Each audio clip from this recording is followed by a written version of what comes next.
Et avant de commencer ce conseil, si vous me permettez, j'ai vu que beaucoup de collectivités l'avaient fait, c'est le dernier conseil du mandat, on va prendre 5-10 minutes pour se remémorer un peu ce mandat.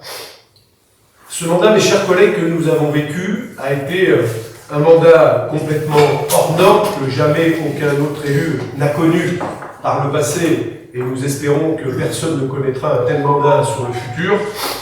Rappelez-vous, une crise mondiale sanitaire en 2020 et 2021, ce qui avait fait que, à la sortie des élections municipales, nous rentrions en confinement le soir même. Une catastrophe, une guerre, aux portes de l'Europe, qui a engendré bien évidemment la crise économique qu'on a connue. Et puis, comme un malheur n'arrive jamais seul, nous avons eu en 2022 cette fameuse catastrophe naturelle sur notre territoire, qui a été un moment particulièrement difficile pour les habitants de la communauté d'agglomération de Vichy Communauté. Et malgré tout, on a pu porter un investissement sans précédent sur un mandat pour la commune de Belleville. Ces expériences ont changé notre quotidien et nous donnent peut-être une façon un peu différente d'appréhender l'avenir. Premièrement, je crois qu'on se nourrit toujours des expériences que nous traversons. La crise sanitaire, comme je vous le disais tout à l'heure, elle a appris au moins à porter des masques quand on est malade. Et puis, elle a surtout modifié un peu les choses. Je vais prendre 2 exemples très concrets sur les mobilités douces. Le Covid a accéléré l'utilisation du vélo dans nos mobilités, et notamment dans les grandes métropoles. Quand vous regardez, moi, quand je vais à Paris aujourd'hui, je suis très surpris de voir autant de gens qui utilisent les vélos. Et puis, ça a modifié aussi, j'oserais dire, cet aménagement du territoire. Je m'explique. En 2019, 5% des Françaises et des Français télétravaillaient. En 2025, c'est plus de 22% des Français qui télétravaillent. Et quand on regarde aujourd'hui le développement démographique de nos territoires, c'est des gens qui, parce qu'il y a eu la crise du Covid, quittent les métropoles, les grandes métropoles, et viennent s'installer sur nos territoires. Et je crois que, quand on parle d'aménagement du territoire, je rappelle qu'hier, pour aménager un territoire, il fallait faire venir des entreprises, et il y avait des salariés qui s'aggloméraient autour de ces entreprises. Aujourd'hui, il y a cette logique de télétravail. Il faudra qu'on fasse évoluer, parce que les entreprises s'interrogent sur le télétravail. Mais en tous les cas, il y a une dynamique qui est engagée, et les Français le disent sur un pourcentage très élevé qui ne souhaitent pas revenir en arrière sur ces sujets-là. Cette attractivité, elle a fait que Bellerive, notre Bellerive, alors c'est pas qu'on fait une compétition entre les villes de l'Allier, mais on est passé devant Domérat. On est donc aujourd'hui la 6e ville de l'Allier, parce que notre ville est attractive et notre communauté d'agglomération est attractive. Notre action, votre action, mes chers collègues du conseil municipal de Bellerive, c'est porté sur plusieurs actions, plusieurs domaines. Les grands projets. Ces grands projets dont on doit être fier aujourd'hui, puisqu'ils vont transformer durablement et profondément l'image de notre commune. Je prendrai ces 2 grands projets majeurs que vous connaissez. L'avenue de Vichy, qui change considérablement l'entrée de notre commune, mais qui change aussi considérablement l'entrée de notre agglomération. Et puis, au bout de cette avenue de Vichy, il y a la place de la source intermittente, qui là aussi va changer considérablement l'aménagement de ce quartier Jean Jaurès. Vous le voyez, ces grands projets, quand je disais, ils sont durables et ils sont dans le temps, mes chers collègues du conseil municipal, c'est des projets qui sont là, allez, on va se dire, j'espère en tous les cas, pour les 50 prochaines années. Donc ce que nous avons fait, là, aujourd'hui, est important dans le temps, est important dans l'image de notre commune. Nous avons beaucoup travaillé aussi sur la sécurité. Parfois, pas toujours d'accord au sein de notre conseil, mais nous avons pas mal avancé sur des sujets comme la vidéoprotection, l'armement de notre police municipale, et je m'y étais engagé en 2020. Si nous avions suffisamment de gens qui s'engagent dans cette démarche, eh bien nous passerions mairie vigilante. Mon cher Raymond, c'est ce que nous avons fait. Nous sommes passés mairie vigilante. En termes de finances, je crois que on peut être fier de l'action en matière de finances. On avait eu le culot de baisser la fiscalité de 2% en arrivant ça avait été promis pendant la campagne électorale, et puis le Covid est arrivé par là. Peut-être que les choses auraient été différentes, mais en tous les cas, on l'a fait. Et puis, en matière de finances, il n'y a pas eu d'augmentation de fiscalité pour nos habitants. On sait aujourd'hui que les Bellerivoises et les Bellerivois, et les Françaises et les Français en ont ras-le-bol de ce matraquage fiscal qu'on nous propose à longueur de temps. L'action sociale. On a eu des actions courageuses, engagées au sein de ce conseil municipal. Je pense tout particulièrement à l'accompagnement dans nos cantines, où nous avons choisi d'aider une population qui était particulièrement et en très grande difficulté, qui étaient nos travailleurs pauvres. Je pense aussi à cette fameuse signature, et c'est dommage que Frédéric Després ne soit pas là, dans cette belle action qu'elle a initiée avec le CCAS sur l'égalité hommes-femmes, avec la signature de cette charte européenne égalité hommes-femmes. Nous étions la première ville de l'Allier à faire cette démarche. Ça a engagé derrière tout ça les Orange Day et un certain nombre d'opérations, dont une peut-être, mais c'est la dernière, c'est forcément toujours peut-être celle dont on se souvient le mieux, le fameux bouton Mon Shérif, qui a valu une très grosse couverture médiatique, puisque on a eu une couverture sur pas mal de médias locaux, et sur Public Sénat et la Gazette des communes. En matière d'environnement aussi, je crois que Bellerive s'est engagée dans une belle démarche environnementale. Madame Babian, on a travaillé conjointement, même si on n'était pas forcément toujours sur l'environnement. Là, pour le compte, on a une vraie démarche collective, notamment sur l'eau. Je sais que c'est des sujets sur lesquels vous êtes particulièrement sensibles. Oui, nous ne récupérons pas assez les eaux de pluie. En France, on récupère moins de 2% des eaux de pluie, alors que 1,7%, exactement, je regardais les chiffres tout à l'heure, alors que nos amis espagnols en récupèrent 20%. Il faudrait que nous travaillions un peu plus là-dessus. En tous les cas, cette belle cuve que nous avons installée à l'espace Jean Dubessé, eh bien aujourd'hui, elle alimente le site de Jean Dubessé, et puis elle permet aussi et surtout à nos espaces verts de pouvoir aller piocher dans ces cuves pour pouvoir arroser les plantes de notre commune. Nous avons aussi travaillé sur les pistes cyclables, comme je vous le disais tout à l'heure. Notre communauté d'agglomération a besoin de s'engager sur les pistes cyclables, comme je le dis très souvent, et nous sommes bien d'accord là-dessus. On a la chance d'avoir un magnifique plan d'eau en cœur de notre agglomération, mais qui dit un magnifique plan d'eau dit des ponts. Et pour que cette agglomération très dynamique, très attractive, soit demain encore circulable, eh bien, il va falloir que nous accélérions aussi la mobilité vélo, les pistes cyclables, notamment l'avenue de Vichy. On avait travaillé sur cette deuxième piste, alors plus bucolique, entre les deux ponts, en passant par le centre omnisport et par le golf, et puis cette piste cyclable sur l'avenue de Vichy, qui était un élément majeur de cette avenue de Vichy aussi. J'avais dit qu'il y aurait beaucoup de discussions, beaucoup de concertations autour de la piste cyclable, pardon, du projet, mais pas autour de la piste cyclable. Et puis, des véhicules électriques, nous avons engagé Bellerive dans l'achat de véhicules électriques, même si aujourd'hui j'entends beaucoup de critiques là-dessus. En tous les cas, les véhicules électriques, ils n'émettent pas d'émissions de CO2. Et je prends l'exemple tout bête sur notre police municipale à qui on vient d'acheter un véhicule électrique, même s'il le recharge tous les jours. Je peux vous dire qu'en matière d'économie d'essence et d'émissions de CO2, je pense qu'à un moment c'est intéressant de faire la pesée justement sur ces sujets-là. Et puis, ce grand projet, et je remercie l'ensemble du conseil municipal, mes chers collègues, parce que nous avons répondu présent comme un seul homme et femme, sur ce projet, c'est la rénovation énergétique des bâtiments publics, où j'ai demandé l'engagement du conseil municipal en 2022, parce que la rénovation énergétique des bâtiments publics, qui faisait suite à la crise énergétique, eh bien, ne se fera pas sur un mandat, il se fera peut-être sur plusieurs mandats, et je ne pouvais pas décider seul, et je vous remercie d'avoir voté ce projet à l'unanimité. Sur les écoles, nous ne sommes pas restés en reste également, la numérisation dans nos écoles, et puis surtout ce projet de redynamisation des écoles de la République, dont on peut être fier, ma chère Françoise, quand jusqu'en 2024, nous perdions des élèves dans nos écoles, on a fait plus 19 en 2023, plus 23 en 2024, et je glissais à l'oreille de la directrice de l'Éducation nationale, je veux bien qu'on nous enlève des enfants, qu'on nous enlève des profs quand on perd des enfants. J'entends la règle du chiffre. Mais quand on en récupère, ça se rediscute.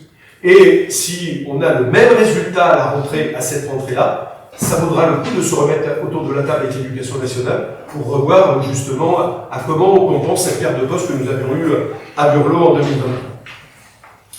Pour les seniors également, ce fameux village senior, là aussi, l'expérience de la crise énergétique.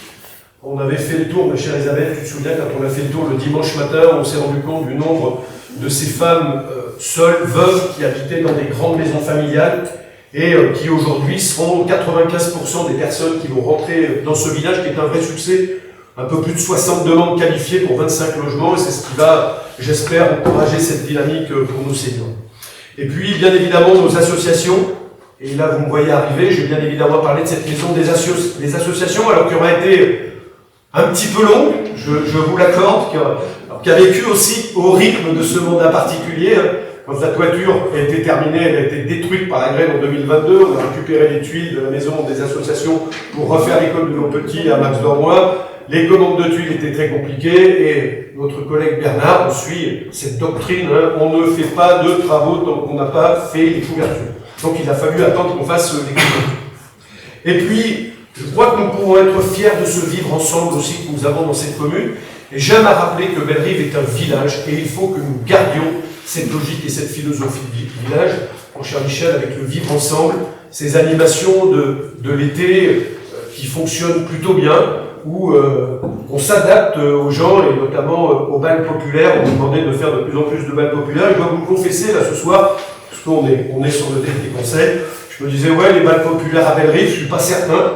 Et puis on en a fait un, on en a fait deux, il y avait toujours plus de monde et maintenant on doit être à 3 ou 4 balles populaires pendant la saison. Et puis c'est aussi bien évidemment, mon cher Nicolas, ce fameux repas des aînés, 830 convives la semaine dernière, et puis ce soutien permanent de la ville de Bellerive, et je crois que les gens l'apprécient, et c'est ce qui fait la force de notre village, d'accompagner les repas de quartier. Et moi je n'inviterai jamais assez les Bellerivoises et les Bellerivois à continuer cette démarche du repas de quartier, parce que les démarches du repas de quartier, c'est de vivre ensemble et c'est surtout se connaître et se partager. Au regard de ce balayage rapide de l'action du conseil municipal, je veux aujourd'hui dire avec sincérité et reconnaissance que notre conseil municipal a accompli un projet exceptionnel, mes chers collègues. Un travail fait de courage, parce que je sais que, et nous le savons tous aujourd'hui, qu'être élu, c'est pas simple. On voit aujourd'hui toute la difficulté de cette fonction. De ce travail de courage, de solidarité, de pragmatisme et d'humanité, un travail souvent discret, parfois ingrat, mais tellement essentiel à nos collectivités. Ce mandat nous aura appris que la force d'une commune ne réside pas seulement dans ses projets, mais dans sa capacité à être agile par rapport à l'adversité. Bellerive sera liée à montrer qu'elle savait résister, qu'elle savait s'adapter et qu'elle savait surtout avancer. Je suis fier, vous pouvez être fiers, mes chers collègues, du chemin parcouru, fiers de l'engagement de chacun, vous les élus, et bien évidemment vous les agents aussi, parce que, mine de rien, porter le plus gros projet d'investissement dans une commune en sachant que les 3 premières années ont été concentrées à gérer les crises, on vous a mis beaucoup la pression, je le sais, ça a été des journées un peu compliqué, notamment pour faire en sorte que la place de la source intermittente soit livrée pour le village de Noël en fin de semaine. Un grand bravo, un grand merci, vous pouvez être fiers également de la mission que vous avez accomplie. Je vous remercie. Est-ce que vous voulez, mesdames et messieurs des groupes d'opposition, peut-être faire une intervention aussi Je n'ai pas prévu l'intervention, non. Monsieur Chambon. Oui, alors effectivement, c'est le dernier conseil municipal. Je n'avais pas prévu de faire une intervention formelle, mais en tous les cas, après votre prise de parole, je me devais quand même de moi aussi prendre la parole devant vous ce soir. Donc, tout d'abord, je tenais m'exprimer ce soir au nom de la liste Bellerive que je représentais. Les colistiers et moi-même tenions une nouvelle fois à remercier nos électeurs qui nous ont permis d'être représentés au sein de ce conseil municipal déjà il y a 6 ans. Durant ce mandat, vous avez employé un mot tout à l'heure, moi aussi je vais le reprendre, nous avons toujours agi dans l'intérêt des Bellerivoises et des Bellerivois, mais je crois, de façon pragmatique, objective et toujours en ce qui me concerne en tous les cas avec beaucoup de discernement par rapport à ce conseil municipal. Ce soir, je ne suis pas là pour... je trouve que ça serait malvenu de dire on aurait pu faire ci, il aurait été bien de faire ça. Bien évidemment, on n'a pas les mêmes prismes sur différents sujets, c'est évident, mais en tous les cas, je pense qu'il faut se tourner vers l'avenir et le futur, et Dieu sait si effectivement les choses ne sont pas simples. En tous les cas, une page se tourne désormais, et en ce qui me concerne, moi Grégory, sachez que mon engagement politique reste entier, et que je continuerai à œuvrer afin que nos concitoyens qui partagent mes convictions ainsi que mes valeurs soient toujours représentés au sein de cette agglomération. Et pour conclure, puisque je garde la parole jusqu'à maintenant, et après je vous la laisse promis, je voulais juste souhaiter de très belles fêtes à tout le monde et à très bientôt. Merci. Merci Monsieur Chambon pour cette intervention. Madame Babion, un mot? Bon, bah écoutez, oui, comme je vous l'ai dit, je n'avais rien préparé. Oui, c'est un mandat qui s'achève. Donc pour moi, c'était le troisième mandat. J'ai connu les deux côtés, comme vous étions dans la même assemblée. J'étais dans l'opposition, vous étiez dans la majorité. Et donc, oui, vous avez fait des choses, on ne partage pas tout. Bien sûr, c'est normal. Mais on ne partage pas toutes vos réalisations. Bon, il y a des choses comme bien, vous avez parlé des pistes cyclables, des aménagements et tout, mais bon, bien sûr, il y a des choses qu'on ne partage pas. Mais de toute façon, je pense qu'on va se retrouver aussi dans les mois qui viennent pour débattre. Normalement, j'ai pu comprendre, oui. Il y aura un débat. Voilà, bon, je remercie tous les collègues pour la sérénité des débats. Oui, c'est vrai. Voilà. On peut ne pas être d'accord et en débattre. On est resté toujours sur des débats courtois et posés, je vous le confirme. Très bien, merci. L'approbation du procès verbal, est-ce que vous avez des questions, des interrogations par rapport à ce procès verbal? Je vous remercie par rapport aux décisions du maire. Est-ce que vous avez des questions? Une remarque générale, il y a beaucoup d'avenants sur les marchés, c'est-à-dire que les prix montent, le coût global de l'opération semble augmenter, il y en a pas mal. Et puis pour l'église, je n'ai pas compris, c'était moins 350 € ou 350, je n'ai pas bien compris l'avenant sur l'église Saint-Orient. Alors, vous avez vu que, alors, je vous l'accorde que la moins-value, elle est de 350 €, c'est même pas énorme. C'est bien moins 350. Alors, pour vous donner une explication très rapide, le budget que nous avions alloué à la restauration de la façade de l'église, on avait alloué un budget pour la restauration totale de l'église. L'idée, c'était de boucher les trous de crépi. Et malheureusement, et c'est là où il faut être extrêmement agile dans une collectivité, quand on a voulu dépiqueter pour refaire les crépis, les crépis, mon cher Bernard, sont tombés. Et ce qui fait qu'on a pu découvrir, comme vous d'ailleurs, cette magnifique façade en pierre. Et nous avons décidé de se lancer dans la rénovation complète de cette façade en pierre de l'église.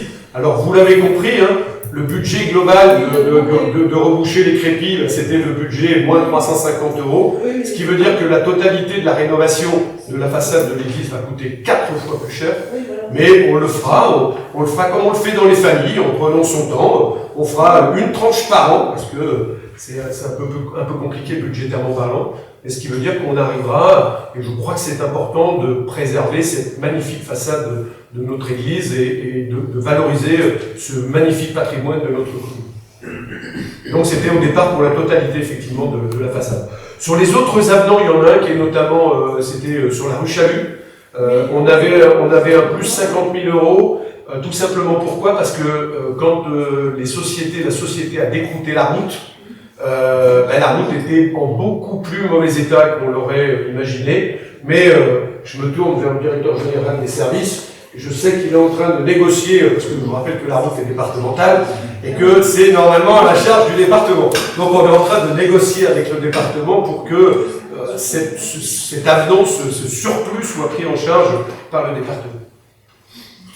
Est-ce que vous avez d'autres questions par rapport à ces décisions? Je vous remercie et je vous propose de rentrer dans le vif de ce dernier conseil municipal sur le rapport social unique. Oui, donc je ne vais pas reprendre la synthèse que je vous ai fait en commission réunie. Il y avait eu quelques interrogations soulevées par M. Desmoules concernant les heures supplémentaires. Je tiens à apporter des réponses à ces questions-là. Ces heures supplémentaires augmenté massivement, on va dire. Certaines sont liées aux astreintes. Donc la personne d'astreinte, je représente 65h30. Bon, il a eu des interventions à faire pendant ces périodes-là, ça malheureusement n'y peut rien. Il y a eu aussi, il faut le penser, il y a eu des élections législatives qui n'étaient pas prévues, mais on a un président qui a décidé. Donc ça fait 233h15, ce qui est quand même assez important. Et puis il y a eu des heures supplémentaires liées tout simplement à la charge de travail des services, principalement je pense dans les femmes de service, ça peut arriver aussi dans le ménage. Et puis bien sûr il y a eu des événements qui ont généré des heures supplémentaires, puisque ces événements prennent de l'importance et donc demandent du travail plus important. Tout est lié. Donc voilà un petit peu le justificatif de ces augmentations. Il y avait aussi à préciser la différence entre les heures supplémentaires et les heures complémentaires. Alors les heures supplémentaires, c'est quelqu'un qui a temps complet qui fait des heures en plus. Et les heures complémentaires, c'était principalement dans les femmes de service, plutôt que de prendre des remplaçants. Oui, on leur fait compléter leur temps. Les gens qui étaient déjà à des heures à 15 heures ou à 20 heures par semaine, on a préféré leur faire des heures à eux pour leur permettre d'avoir un revenu beaucoup plus conséquent en fin de mois. Donc pour éviter un peu la précarisation de ça. Voilà. Est-ce que vous avez des questions par rapport à ce rapport social unique? Ouais, on avait très largement débattu en commission sur le sujet. Moi, j'avais relevé, en tous les cas, quand tout à l'heure je vous parlais d'égalité hommes-femmes, il faut aussi le savoir, c'est que notre collectivité, je crois que je peux utiliser le mot exemplaire, puisque nous sommes à 49,51 en matière de partage hommes-femmes sur les emplois de la mairie, donc c'est plutôt bien. Et il y a aussi une autre... La nuance, c'est dans quelle catégorie? Est-ce que dans les services techniques, c'est aussi 55 ans? Non, vous savez bien. Voilà, Non. c'est pour ça que... Malheureusement, on a du mal à imposer aujourd'hui aux femmes, mais chaque fois que l'occasion s'est présentée, on en a recruté des femmes aux espaces verts. La touche féminine dans les espaces verts, mais malheureusement, on a plus de candidats. Vous avez des formations comme ça où il y a beaucoup plus de candidats, de candidates. Mais sur le handicap aussi, Bellerive était la première ville de la communauté d'agglomération en matière d'employabilité des personnes en situation de handicap. Là aussi, Sébastien, bravo, parce que je sais que c'est un indicateur important et un bel exemple de solidarité de la ville. Pas plus. Oui, on prend acte. Non, on prend acte sur le rapport social unique. Délibération numéro 3, tableau des emplois et des effectifs. Oui, donc il est proposé aux membres du conseil municipal de voter la création de postes au tableau des effectifs en vue de recruter un emploi d'assistante administrative. C'est plutôt par rapport à un départ en retraite. On va anticiper cette création pour permettre un filage, parce que c'est un poste assez conséquent, difficile, donc on préfère que la nouvelle personne qui sera prise dans cette fonction puisse travailler pendant une période avec la personne qui va partir en retraite. Un emploi d'agent polyvalent à la voirie, là aussi c'est pour pallier un départ en retraite. Également un emploi d'agent polyvalent espace vert lagueur, là c'est pour pallier à une mutation interne. Et un emploi d'agent polyvalent espace vert, un poste d'ouvrier polyvalent bâtiment qui est là aussi pour pallier à un départ en retraite, non pas un départ en retraite, une mobilité interne. Voilà. Autrement, il n'y a rien de particulier, c'est les tableaux habituels qu'on retrouve à chaque conseil municipal. Ouais. Est-ce que vous avez des questions par rapport à cette délibération? Est-ce qu'il y a des abstentions? Est-ce qu'il y a des votes contre? Délibération adoptée à l'unanimité, je vous remercie. Délibération, on a beaucoup de délibérations sur le personnel. Délibération numéro 4, tableau des emploi non permanents pour un accroissement temporaire d'activité pour l'année 2026. Oui, là, comme chaque année, le vote du conseil municipal est sollicité quant à la création d'emplois pour accroissement temporaire d'activité.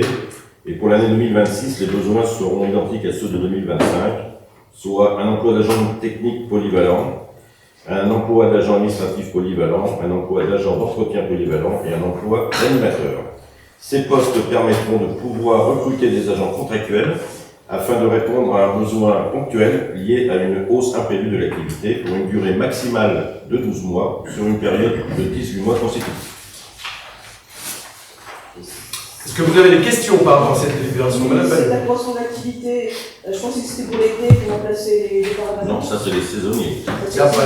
C'est juste après. Ça va être après. On s'y perd, il y en a tellement Et de... là, c'est en prévision d'un éventuel. Voilà, c'est pas- Et on prévoit chaque année, on prévoit ça parce qu'il y a des périodes où effectivement. Mais c'est oui, voilà, c'est de l'anticipation, mais sans, C'est ça, tout à fait. sans quelque chose de. Ah oui, les saisonniers. Pas d'autres questions?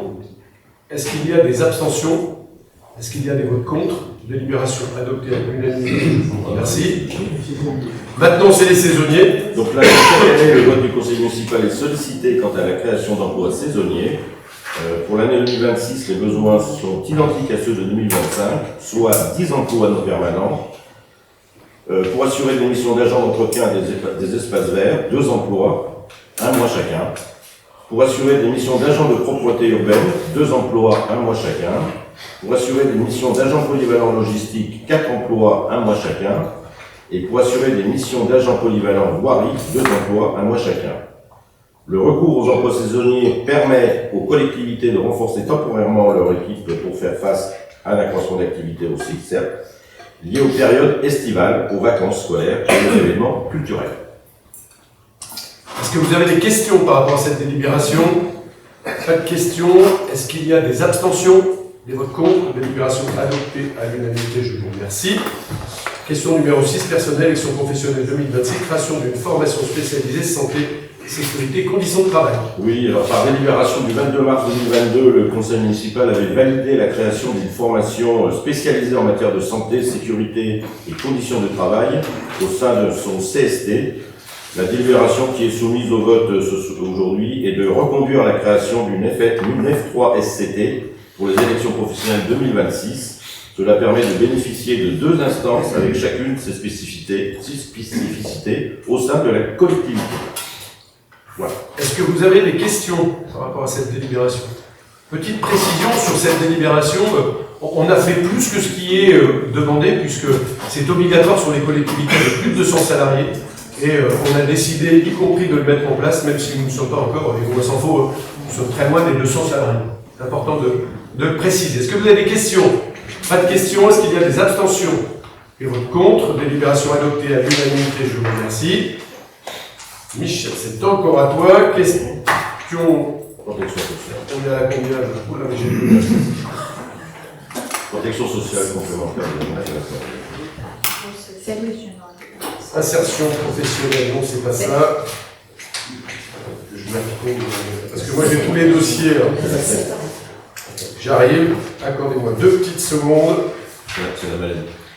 Ouais, on est beaucoup moins agile quand on est souffre peu. C'est la délib numéro 7. Hein. Jusque-là, Bon.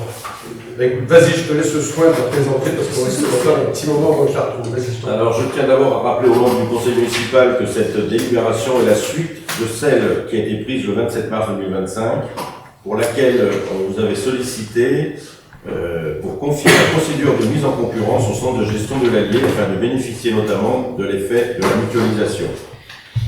Le groupe VIV MNT MGEN a remporté le marché pour la protection sociale complémentaire santé. Donc c'est une durée de contrat du 1er janvier 2026 au 31 décembre 2031. Les agents de la collectivité peuvent adhérer, s'ils le souhaitent, à la MNT à tout moment. Pas de limite d'âge, pas de questionnaire médical et pas de délai de carence, autre que celui imposé par sa mutuelle. 3 formules sont proposées, une formule socle, une formule renforcée et une formule supérieure. Ces agents, bien entendu, pourront bénéficier de la participation employeur de 15 €. Les agents ont été destinataires de différents supports de communication, des mails, des réunions d'information, un replay de webinaires. Un sondage à la destination des agents territoriaux a été réalisé sur leur intention d'adhérer au contrat collectif proposé par le centre de gestion de l'Allier. 55,6% des agents ont y répondu, 15 agents sur 27 réponses favorables à une adhésion au contrat collectif. Depuis, d'autres agents qui se sont renseignés ont reconnu que l'offre qui était proposée par la MNT est très favorable et donc envisagent bien sûr de rejoindre leurs collègues qui ont déjà adhéré. Est-ce que vous avez des questions?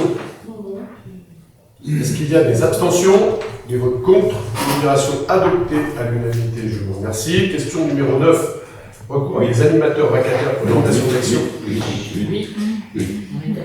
Décidément, je veux absolument aller sur cette délibération numéro 9. Insertion professionnelle, pardon, remobilisation des allocataires du RSA. Oui, donc là, c'est une remobilisation des allocataires du RSA. C'est suite à l'expérimentation qui est faite au sein du conseil départemental.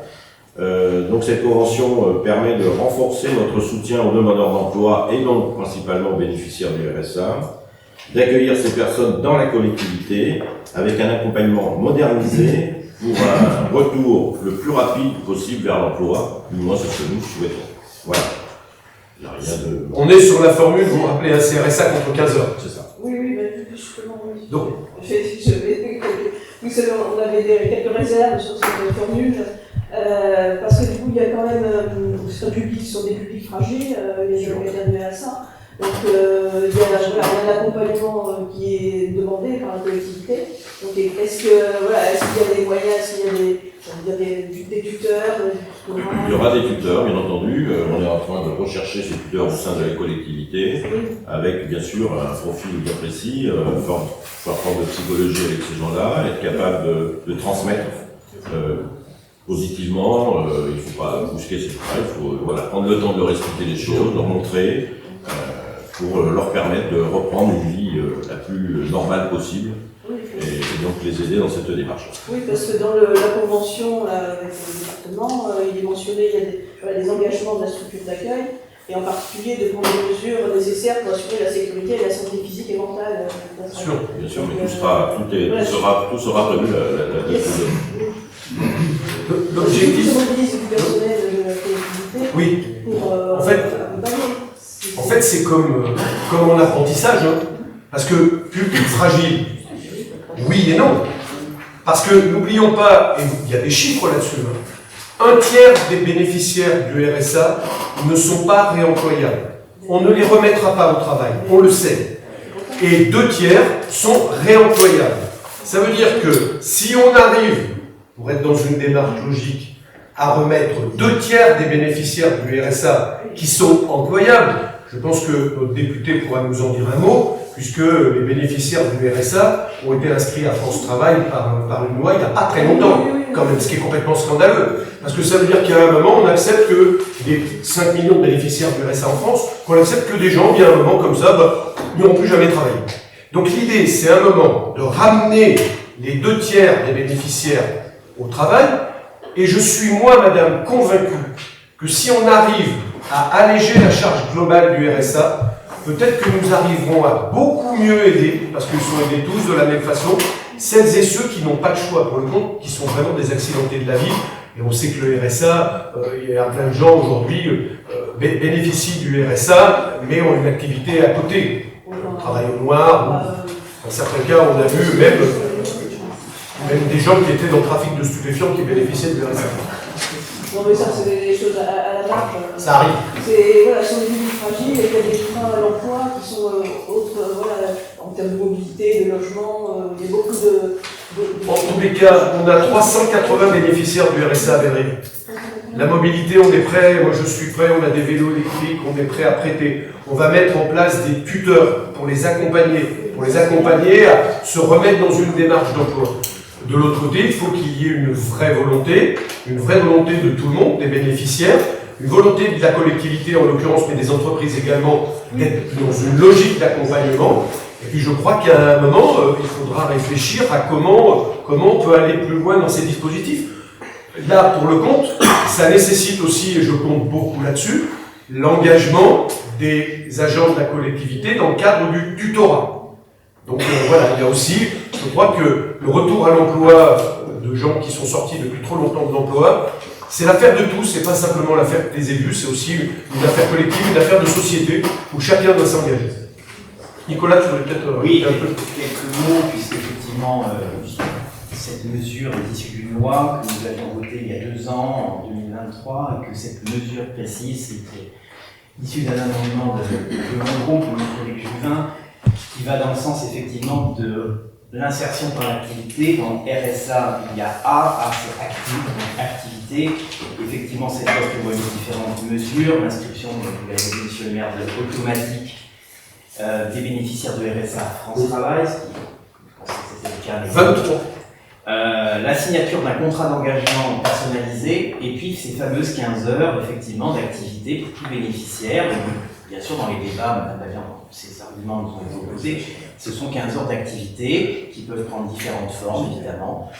Recherche d'emploi, formation, mise à jour de CV. Voilà, donc on a tenu compte des différentes situations qui peuvent être celles des bénéficiaires du RSA. Il y a certaines personnes handicapées aussi, sont considérées d'une certaine manière pour ne pas être confrontées par des problèmes de mobilité. Mais en tout cas, voilà, c'est une loi qui, bien sûr, je pense, puisque je l'ai votée, va dans le bon sens. Et je me réjouis que la collectivité du RIF s'inscrive, comme le département de la Ville, d'ailleurs, dans cette démarche. Merci, monsieur le député. Est-ce que vous avez d'autres questions par rapport à cette délibération? Est-ce qu'il y a des votes contre?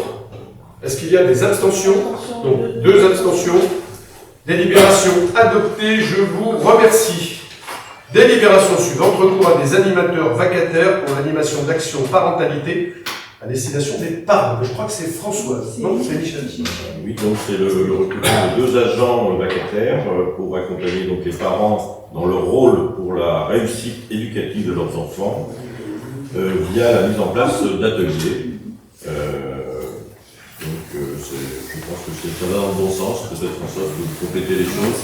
Ça vient en complément du Pourquoi on a fait ça? que l'on va voter plus tard.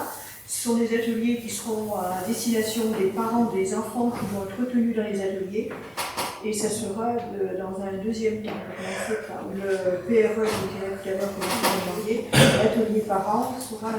L'atelier parents fait complètement partie intégrante du projet PRE dont on va parler tout à l'heure, mais on rentrera peut-être un peu plus dans le détail de ce projet, avec notamment dans un coin de notre tête cette délibération sur l'animation des parents. Est-ce que vous avez des questions par rapport à cette délibération? Est-ce qu'il y a des abstentions? Des votes contre? Délibération adoptée à l'unanimité, je vous remercie. Question numéro 10, protection sociale complémentaire des agents. Oui, donc notre contrat arrivait à terme, et donc pendant l'année nous avons lancé des appels d'offres pour voir si on pouvait travailler avec d'autres sociétés. Il s'est avéré donc que ces recherches n'ont pas été fructueuses. Donc nous avons la possibilité de renouveler pour 1 an le contrat avec la société à laquelle on était avant, donc la Collective Alliance, donc avec qui on était depuis 2019, je crois. Donc on vous propose de voter le prolongement d'1 an de cette protection sociale complémentaire avec la société Collective Alliance. Qui sera donc prolongé jusqu'au 31/12/2026. Et ça nous permettra donc cette année de rechercher donc éventuellement un autre prestataire, puisque arrivé à terme, ça ne sera plus possible de travailler avec cette société. Voilà. Est-ce que vous avez des questions par rapport à cette délibération? Est-ce qu'il y a des votes contre? Des abstentions? Délibération adoptée à l'unanimité, je vous remercie. Question numéro 11, pardon. Ah oui, avenant à la convention pour la formation à l'entraînement au bâton et techniques professionnelles d'intervention. Ah oui, donc déjà on avait fait une convention pour cette formation, pour ces entraînements, avec les villes de Vichy et de Cusset. Et la ville de Saint-Germain a décidé de venir rejoindre, avec ses policiers municipaux, rejoindre donc ce mouvement. Donc on nous demande, on est obligé de refaire une convention avec les 4 signatures des 4 villes. Donc c'est ce qui nous est proposé ce soir. Est-ce que vous avez des questions par rapport à cette délibération? C'est très bien voulu qu'ils soient formés. C'est tous les agents qui sont formés? Oui. Tous les agents, enfin toute la police municipale. Ce soir. Et donc là, il y a une vraie démarche en synergie avec les polices municipales de Vichy, QC, pardon, Bellerive et Saint-Germain, puisque Saint-Germain est notre appui. Certaines logiques dans les organisations d'intervention. Question numéro 12, mon cher Nicolas, autorisation de programme et crédit de paiement.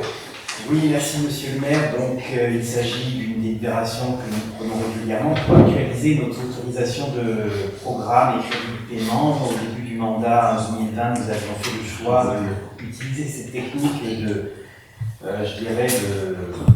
ventilation de nos programmes qui durent sur plusieurs années. Donc, la Vichy, la Maison des associations, la reconquête centre-ville, centre-bourg, c'est en fait l'aménagement de la place de la source intermittente et de ses environs.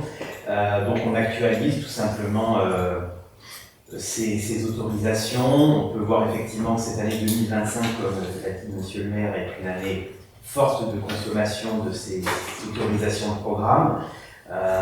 Avenue de Vichy, bon, c'est un peu particulier, on est en convention de mandat avec l'aglo, mais c'est une opération qui a vu beaucoup de consommation cette année, mais on verse simplement une subvention de 175 000 € par an. S'agissant de la maison des associations, qui avait été ouverte en 2021, effectivement, c'est l'année effectivement la plus importante en crédit, on est à 1 800 000.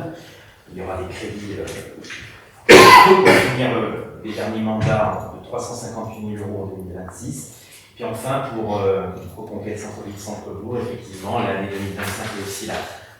Vous l'avez vu de vos yeux, hein, avec l'avancée des travaux, 2 millions d'euros prévus sur cet exercice, avec bien sûr un résultat important encore l'an prochain pour finir les paiements des marchés, donc 973 000 €.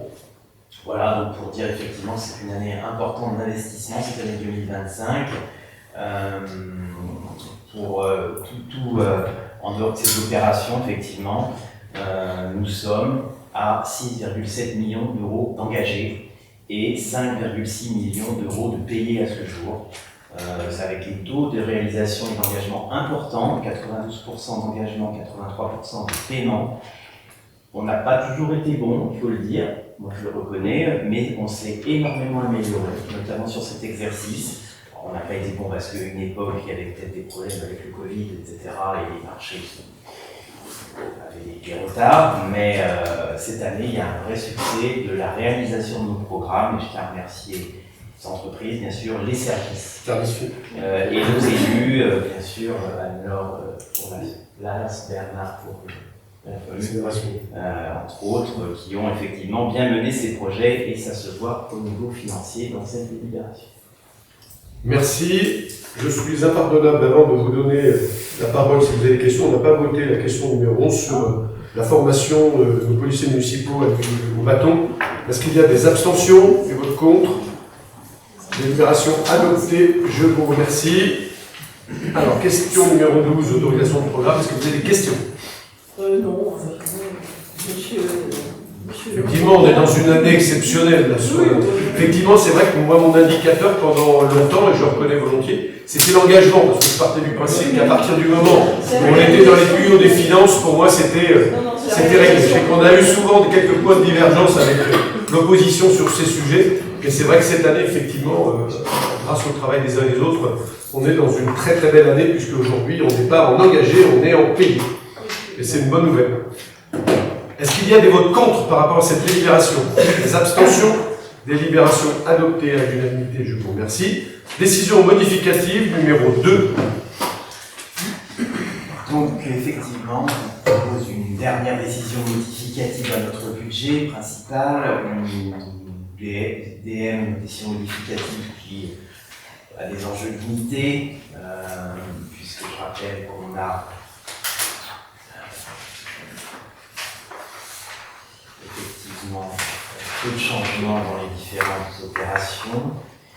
Sur un budget, je rappelle, de fonctionnement de 10 millions en fonctionnement et de presque 14 millions en investissement. Donc sur le fonctionnement, on bouge à 73 000 €, c'est l'épaisseur du trait.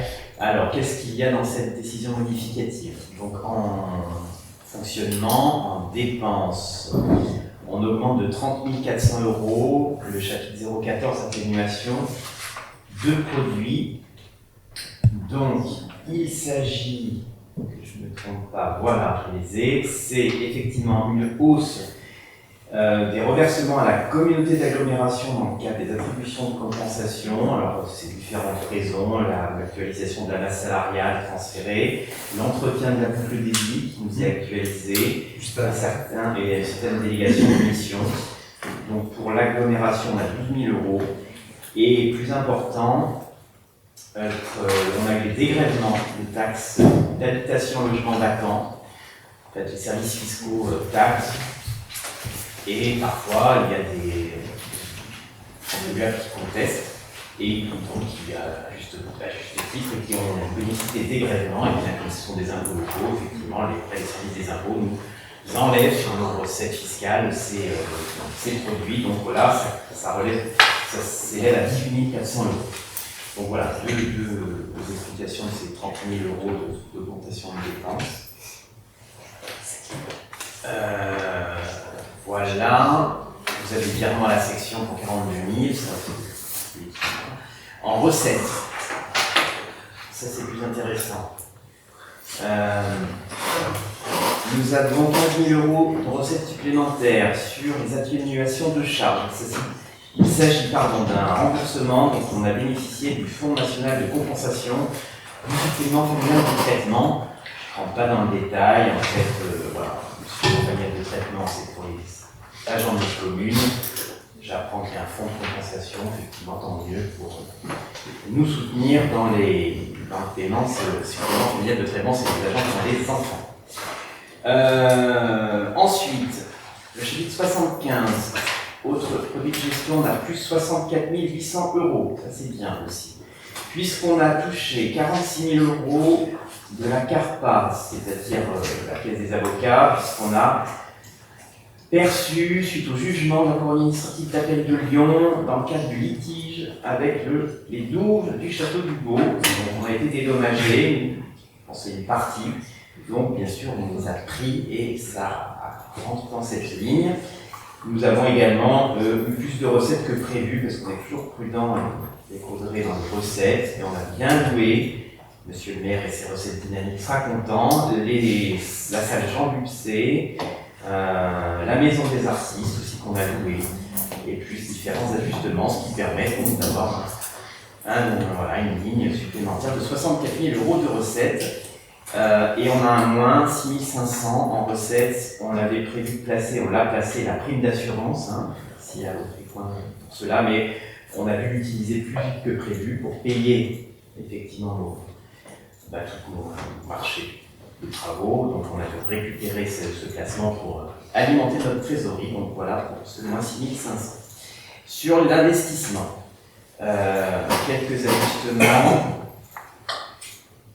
Alors, en dépenses et en recettes, puisque c'est équilibré, on diminue de moins 376 000 €. C'est quand même peu, c'est 2% du budget, mais on ajuste. Alors, je vais vous expliquer pourquoi. Donc, moins en dépenses. Donc, on a moins 30 000 € d'emprunt. Tout simplement parce qu'on pensait avoir une échéance de remboursement pour l'emprunt de cette année, et finalement, qui n'est appelé que l'année prochaine. On rembourse moins que prévu. Ensuite, les opérations, le chapitre 20, on diminue de moins 91 000 € parce qu'on avait prévu une assistance à maîtrise d'ouvrage pour la rénovation énergétique de nos bâtiments. On ne le fera pas d'ici la fin de l'année, donc tout simplement, on a besoin de monopoliser ces crédits. Voilà essentiellement pour ce chapitre. Ensuite, moins 4 700 € pour les subventions d'équipement versées. Là, il y a deux causes. On avait prévu pour le CIVU de la cuisine centrale, chère Françoise, il y a moins a été appelé, donc on a pu récupérer 1 700 €. On est pour des crédits pour les aides à l'habitat, l'OPA, il y a eu moins que prévu, donc on réduit de 3 000. Voilà pour moi, c'est moins 4 000. En chapitre 21, les acquisitions, on est à moins 222 000 €. Voilà, c'est un chiffre important, donc quelques explications. On avait prévu d'acheter un terrain d'achat du pré vers la source intermittente. Pour différentes raisons, cet achat ne se fera pas, il n'y a pas de... Il sera reporté. Donc on n'a pas besoin de monopoliser ces crédits. On avait des dépenses imprévues qu'on avait budgétées au cas où on n'en a pas eu besoin, donc moins 32 000. La vidéoprotection aussi, on pensait avoir plus d'appels, il y a moins de prévus, donc on a retiré moins 69 000 euros. Parcelle Boussange qu'on devait acquérir aussi, ça ne se fera pas, donc moins 6 000 euros. Voilà, il y a quelques petits plus, mais qui sont vraiment... voilà, la cause majeure, c'est des acquisitions de biens, de terrains qui sont reportés de quelques semaines. Et les travaux, chapitre 23, moins 64 000. Là, il y a des plus et des moins pour le compte. Les plus, c'est l'église, plus 44 000. Pour les raisons que vous savez, on a profité de ce chantier pour aller plus loin dans ce programme. La rue Chalut, le maire vient d'expliquer quelques mauvaises nouvelles, pour plus 16 000 euros, on a pu prévoir. Et enfin, au moins, on avait prévu des sommes pour les chemins de randonnée, on n'a pas eu besoin ici, donc moins 40 000. Le plateau sportif, projet pour créer notre plateau sportif, là aussi, on va être un peu serré pour le réaliser cette année, enfin, d'ici la fin d'année, donc moins 30 000, on n'avait pas tout prévu d'ailleurs, c'était qu'une première tranche. Et pareil, dépenses imprévues, on avait une petite marge, on peut l'annuler, puisqu'on n'en aura pas besoin. Voilà pour les dépenses et pour les recettes d'investissement. Alors on a aussi des mouvements. En subvention, on réduit les subventions de moins 210 000. Il y a une coquille, il y a un zéro de trop. Comme c'est sur 2 lignes, moi, oui, j'ai descendu une petite coquille. C'est quoi? 2 2 millions. Et le total est juste. C'est moins de 5 000. Parce que donc c'est une subvention de je ne sais plus du département. Département. Où est-ce que C'est une subvention pour l'église. Voilà, pour l'église, on n'a pas encore l'arrêté de subvention, mais notre conseil départemental, je suis sûr qu'elle va nous obtenir, mais vous savez, la Cour des comptes et puis la trésorerie, on ne laisse pas dans un budget une subvention dont on n'a pas l'arrêté, donc on la remettra l'année prochaine. L'emprunt, on l'ajuste, on le réduit de moins 117 000, puisqu'on n'a pas besoin d'emprunter autant que tout ce qu'on avait prévu. On a emprunté 1 400 000 cette année. On avait eu une marge pour emprunter du désendettement qu'on avait mené à bien depuis 2014. Ensuite, les produits de cession, moins 139 000. Oui, on avait prévu des ventes qui n'auront pas lieu. Donc on réduit de moins, on va dire moins 140 000 euros. Donc c'est la vente au berger, de... Oui, l'entrepôt. L'entrepôt, vous êtes l'entrepôt Fernand Berger. Berger, voilà, 48 000 qui est reporté de quelques mois. C'est reporté. Monsieur le maire vous en parlera. Il y a une annulation aussi d'une vente avec avenue Jean Jaurès qui ne se fera pas. Une cession de parcelle du Briandais. Alors par contre, la cession de parcelle du Briandais, c'est faite. Enfin, voilà, c'est surtout qu'on ne fait pas les ventes au berger et avenue Jean Jaurès, en tout cas d'ici la fin de l'année. J'ai plus l'écran, voilà, il faut que le moins 139 000. Voilà, et on a par contre plus 10 000 euros sur. C'est un remboursement du niveau Veritas lié à un litige amiante pour la maison des associations. Qui forcément n'était pas prévu. Donc pour résumer, quelques ajustements, comme on a l'habitude de le faire, pour bien sûr être agile. On a moins besoin sur certains projets, on en a plus besoin pour d'autres, l'église, et d'autres projets, notamment la rue Chalut, pardon. Et puis une gage de sincérité de notre budget, voilà, de ne pas laisser des sommes qui ne sont pas utiles, parce que sinon on aurait trop de restes à réaliser. Et puis voilà, les procès dont on est patient, on les enlève, dans un souci de sincérité budgétaire. Voilà, mes chers collègues, la dernière DM de l'année. Et du mandat, dernière DM du mandat. On en a fait beaucoup. Je sais que ça a été des discussions, mais je crois que cette dernière DM, vous voyez, c'est comme sur l'investissement. Cette dernière DM, elle démontre, Nicolas employait très bien ce mot, l'agilité qu'il faut avoir sur une DM. Exemple sur les travaux de l'église. Alors on dit, on aurait pu les prévoir. Bien sûr qu'on les avait prévus, sauf qu'on n'avait pas prévu que le crépi allait tomber.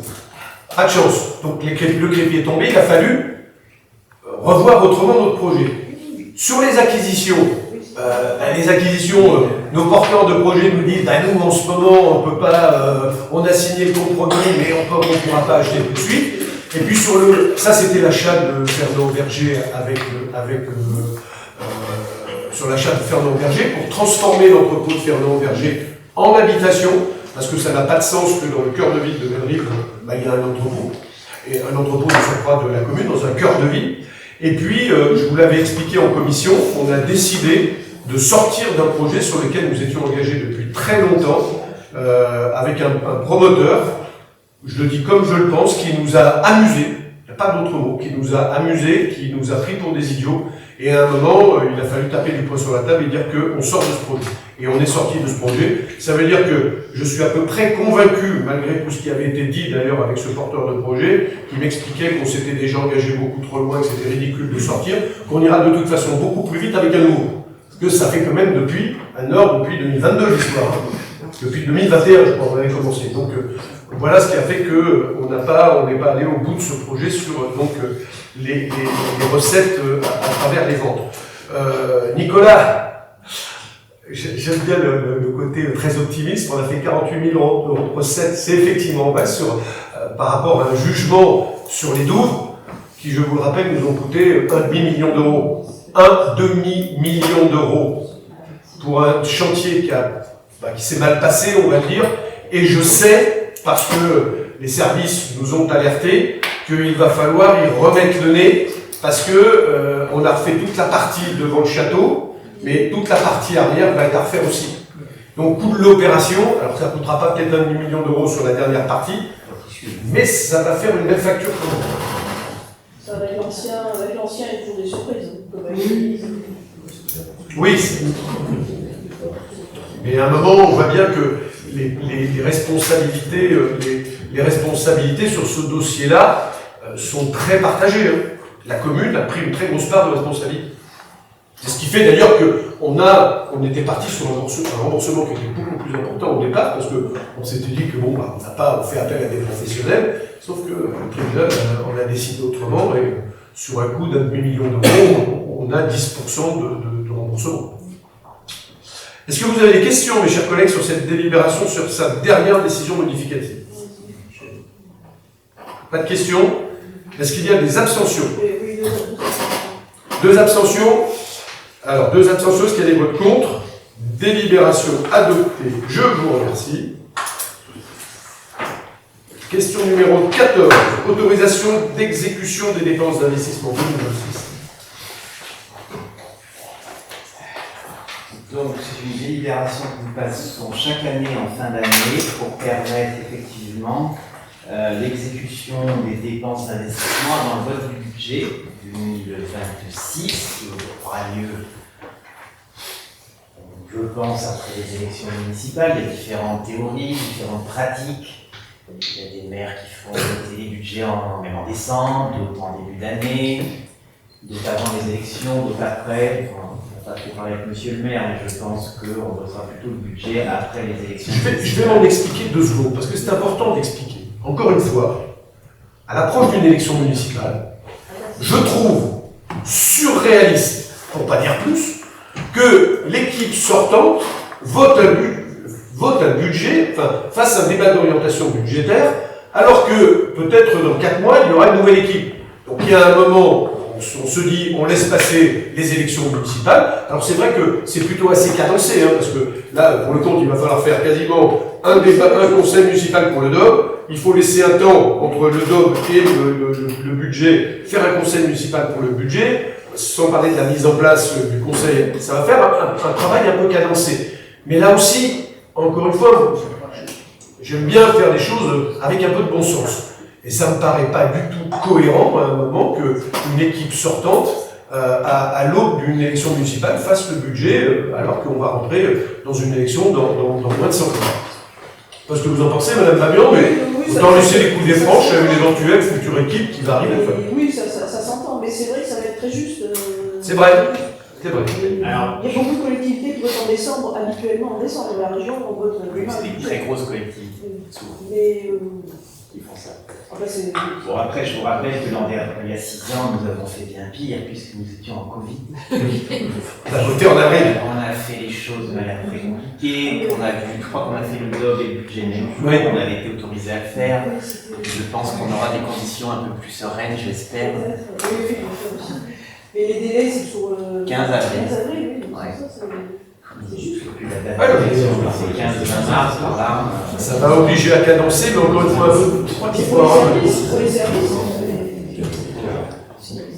On peut préparer une maquette quand même. Oui. Une base, sur le fonctionnement notamment. Après, Oui, après, il y a aussi les coups partis, hein, les opérations. Les opérations ne se terminent pas à minuit à la fin du mandat. Les assos, il y a plein de voiries, il y a des choses. oui. On va bien sûr aussi engager des dépenses un peu courantes, notamment en investissement, en voirie, des programmes en cours. Donc, je reviens à la DELIB. Donc, c'est cette DELIB qui est le centre de cette DELIB, c'est d'autoriser le maire à engager dans la limite de 25% le budget d'investissement précédent. Et donc, avec les services, on a ventilé par chapitre ces 25% selon le descriptif qui est sur votre délibération. Merci Nicolas. Est-ce que vous avez des questions par rapport à cette délibération? Est-ce qu'il y a des abstentions? Des votes contre? Je vais m'abstenir. 2 abstentions. Des votes contre? Pas de vote contre, 2 abstentions. Délibération adoptée. Je vous remercie. Question numéro 15. Garantie d'emprunt du lotissement des Vors. Oui, donc c'est vous savez, les collectivités accordent des garanties d'emprunt aux bailleurs sociaux, c'est régulier. Auvergne Habitat est un partenaire avec lequel on travaille en intelligence depuis longtemps. Ils ont mené à bien ce projet effectivement sur le quartier des Vors. Et dans ce cadre-là, il y a une garantie d'emprunt. L'emprunt est de 5 millions, un peu moins de 5 millions d'euros, et la garantie est apportée à hauteur de 50% de cet emprunt, donc 2 millions 500 000, garantir l'opération classique dans le cadre de ces opérations de logements sociaux, logements intermédiaires. Logements sociaux, je vais faire un rappel un peu particulier, puisqu'on a eu plusieurs collaborations avec Nicolas cet été. Je rappelle qu'on travaille là-dessus avec Action Logement. Action Logement fait du logement social réservé à des gens qui travaillent. Puisque aujourd'hui, la première problématique qu'on a, notamment sur notre bassin d'emploi, c'est que les loyers sont tellement élevés que les travailleurs pauvres, modestes, je sais qu'il ne faut pas dire pauvres, les travailleurs modestes, ils sont obligés d'habiter à 20 bornes de l'agglomération. Donc ça veut dire que de créer des programmes de logement réservés à des gens qui travaillent et qui ont des petits revenus est une priorité sur notre territoire.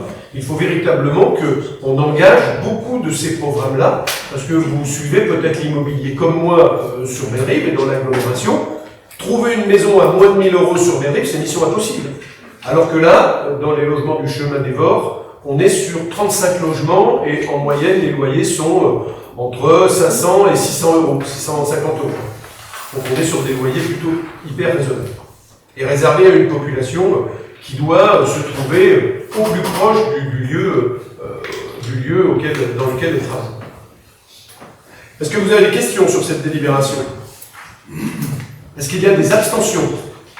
Des votes contre? Délibération adoptée, je vous remercie.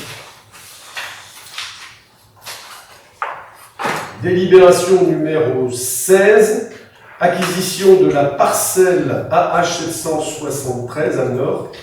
Oui, c'est une régularisation, une rationalisation de notre patrimoine foncier. En fait, il s'agit d'acheter à monsieur et madame Cognier un petit morceau de leur terrain de 14 mètres carrés qui se situe depuis très longtemps finalement dans l'emprise de la cour de notre catéchisme, enfin de notre presbytère, et ce petit morceau de 14 mètres carrés qui est en fond de propriété est déjà même hors de leur jouissance, puisqu'il y a déjà un mur fait depuis longtemps aussi. Donc on leur rachète ce petit morceau pour la somme de 182 € à monsieur et madame Cognier, et ce qui viendra nous permettre aussi d'avoir une emprise un peu plus cohérente et de la parcelle qui est le sujet de la vente, notamment de la petite maison qui la borde, cette parcelle qui est vendue au diocèse et qui va avoir donc une enclave de 500 mètres carrés. Ouais, c'est ça. Voilà. Donc voilà, on régularise, on fait en sorte que le cadastre soit cohérent. C'était quand même la particularité de nos collectivités il y a quelques ans. J'adore raconter cette anecdote parce qu'elle est drôle. Le monsieur, il a une parcelle en pointe, et puis il tape dans la main avec le maire, vous me faites le mur, moi je vous laisse le bout de parcelle au bout, sauf que quand vous avez le bout de parcelle de l'autre côté du mur, mais comme on s'est rendu compte qu'on était aussi, on n'était pas propriétaire d'un certain nombre de trottoirs en ville, et là on s'est rendu compte, justement en installant les poteaux de la fibre, qu'on allait être confronté, parce que là ça se joue en kilomètres. Il y a des kilomètres de trottoirs, en fait, où les actes administratifs n'ont pas été faits à travers les alignements. Souvent, la ville a fait des alignements, et en fait, on n'a jamais fait basculer des alignements dans le domaine public. Et là, il va y avoir un très très gros travail à faire. Il y en a énormément. Depuis que je suis élue, on a en fait en place ces petits bouts de délaissés, on ne sait pas à qui ils appartiennent. C'est un énorme boulot. Est-ce que vous avez des questions par rapport à cette délibération? Est-ce qu'il y a des abstentions? Est-ce qu'il y a des votes contre? Délibération adoptée à l'unanimité, je vous remercie. Cession de la parcelle AL 684 située au 20 rue de Russie.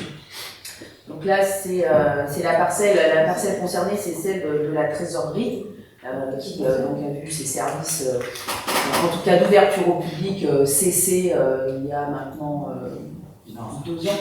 D'ouverture au public, ouais. 3 ans. Et donc nous sommes propriétaires de cet établissement. Nous rencontrons en fait un porteur de projet qui souhaite acquérir cette parcelle. Elle a été évaluée au domaine. Nous sommes tombés d'accord sur le chiffre de 357 000 € pour l'acquisition de cette parcelle. Et le projet nous est à cœur, nous porte toute notre attention puisque c'est un porteur de projet qui va investir pour créer une brasserie.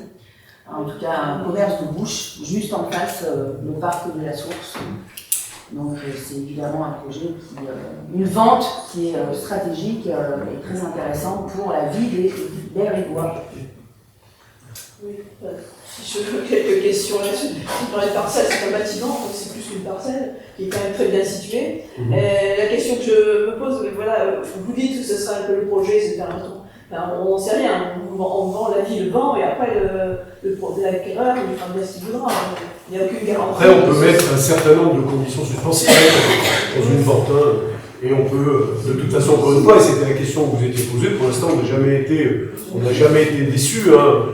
Aujourd'hui, les gens travaillent en bonne intelligence avec les collectivités territoriales. J'imagine pas 2 secondes, demain, un porteur de projet qui irait faire un projet qui serait à l'opposé de la ville. D'ailleurs, la délibération, Madame Fabian, elle n'a pour vocation à signer un compromis de vente. Ça veut dire que dans le compromis de vente, on va indiquer un certain nombre de choses, et notamment que il ne pourra pas y avoir de terrasse à l'arrière du bâtiment, parce qu'il y a des habitants derrière et que j'ai pris un engagement avec les habitants de la rue Frongeau pour qu'ils ne soient pas dérangés, donc il n'y aura pas de terrasse à l'arrière. Et puis, il faudra que le porteur de projet, mais comme on l'a fait plein de fois, il rentre dans une dynamique où on se parle franchement sur un projet qu'on peut attendre et que, vous savez, aujourd'hui, en Europe, on peut se faire un petit peu confiance, mais de toute façon, on mettra là-dedans un certain nombre de clauses qui font qu'on pourra être garanti de ce qui va arriver au bout.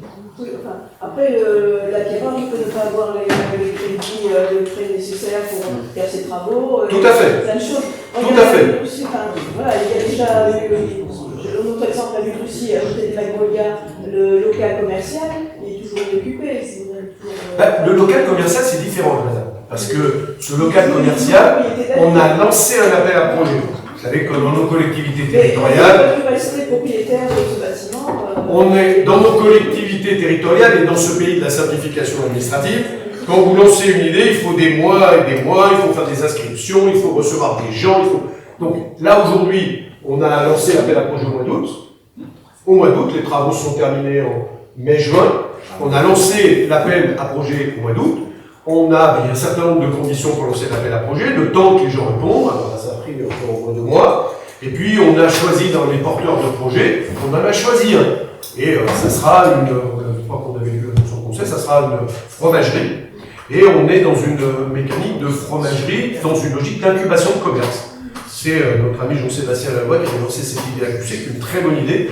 Comme je le disais dans la commission, on peut avoir deux attitudes par rapport au commerce. Faire des incantations au ciel pour les commerçants qui viennent s'installer dans notre ville, ou à un moment être dans une démarche très proactive, dire on crée des locaux, on va vous proposer d'avoir un local à un prix très compétitif, et pendant un certain nombre d'années, pour que vous vous rendiez compte de l'intérêt de vous installer dans notre ville, vous allez voir, ça va très bien fonctionner. Et donc ce sera un fromager qui devrait s'installer, on est sur le mois de février, on est aux alentours du mois de février. Là aussi, c'est un porteur de projet, il doit concrétiser son projet, il faut qu'il fasse des plans d'aménagement, il a peut-être plein de choses à faire. Mais vous voyez, sur la dynamique du commerce, c'est un peu comme quand on travaille sur ces sujets-là, la ville, elle vend, je sais plus, c'est M. Desmous ou M. Grèce qui disait on vend les bijoux de famille, on vend les bijoux de famille sous certaines conditions. Voilà, la ville aurait pu rester propriétaire et louer. Alors là, madame, je vais être très clair tout de suite. Je ne veux pas renouveler l'expérience du château du Beau qui coûte à la ville 120 000 € par an. C'est pas comparable. Non, madame, la ville est propriétaire d'un château, d'un restaurant, et la ville perd de l'argent tous les ans. On remet, Nicolas, je parle sous ton contrôle, 120 000 € au budget. On sort 120 000 €. Donc, une ville, et je l'ai toujours dit, j'ai toujours tenu cette ligne, nous sommes une collectivité territoriale, restons dans notre domaine de collectivité territoriale. Le château du Beau, ça coûte trop d'argent, et je voulais surtout pas qu'on se relance dans un autre truc comme ça, parce que vous dites, bon, on a fait une première fois une erreur. C'est pas la même dimension, c'est pas comparable. Alors le déficit aurait été que de 20 000, on est d'accord. Sur un établissement plus petit, on aurait pu avoir un déficit que de 20 000 €. Mais si vous voulez, en fait, le château, il a l'excuse justement d'être un bâtiment patrimonial. Donc dans ce cas-là, on peut se dire que oui, ça nous coûte 120 000 €, mais c'est quand même le patrimoine de la commune. Là, oui, excusez-moi, la trésorerie, non. Je suis d'accord. Pas invoquer ça. Puis, encore une fois, au-delà de ça, enfin, je vous dis, le château du Beau, je me souviens très bien, j'étais à votre place, Madame Mabian, on n'est jamais parti avec l'idée d'avoir un déficit. Le château du Beau, il devait s'équilibrer, sauf que la réalité a fait la démonstration qu'on ne sait pas faire. On ne sait pas faire. Donc, à un moment, je crois que là aussi, il faut savoir, restons dans notre domaine de compétences. Hein, et moi, j'espère qu'une chose demain, c'est que le château du Beau, pour en parler, c'est que ce château attrape une très très grande renommée. Et demain, on pourra imaginer que parce qu'il aura une grande renommée, qu'on aura un chef étoilé dans ce château, il voudra peut-être en devenir propriétaire. Mais voilà, c'est bien ce qu'on peut espérer. Mais je voulais pas, voilà, l'idée c'était pas de renouveler cette expérience, une expérience où une fois ça va, deux fois là pour le compte on correspond à la carte rouge. Je ne sais pas si on devait équilibrer le budget avec le château, parce que les loyers même du départ ne permettaient pas d'absorber 120 000 €. Si, le montage financier. Si, il y avait un équilibre au départ. On aurait été à 10 000 € le mois. Non, Il a jamais Non, payé ça. il n'y avait pas ça, il y avait une prise de pourcentage sur le chiffre d'affaires, au-delà de 800 000 €. Il y avait une prise de pourcentage qui faisait qu'à un moment, le projet avait été monté avec une logique d'équilibre, heureusement. Il y a eu quelques mots, il y a eu des projections optimistes, très optimistes, avec effectivement, comme dit Monsieur le maire, un pourcentage chiffre d'affaires. Bon, il faut qu'il en place le budget, en tout cas qui durera très longtemps. Et en plus, on a vous savez, on a baissé le loyer puisque les doubles, on ne va pas en reparler. Et donc, comme le dit Monsieur le maire, ce budget annexe ne permet pas de rembourser son emprunt. Donc, il y a une règle qui veut qu'on ne peut pas emprunter pour rembourser. Donc, il faut que l'emprunt qui est sur le château du Beau soit remboursé par des recettes propres. Et donc, il n'y en a pas assez sur ce budget. Donc, effectivement, le budget principal, donc les contribuables lillois, chaque année, versent 120 000 € pour équilibrer ce budget déficitaire.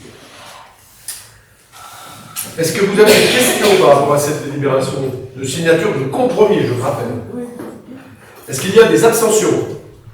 Abstention, deux abstentions. Deux abstentions, pas de vote contre. Délibération adoptée, je vous remercie. Alimentation des caméras Super Bellerive et Beauvallon. Les travaux consistent à la pose de 2 mâts et de fouilles pour les cales. Le coût estimatif est de 4 145 €. La participation de la commune est de 3 108 €.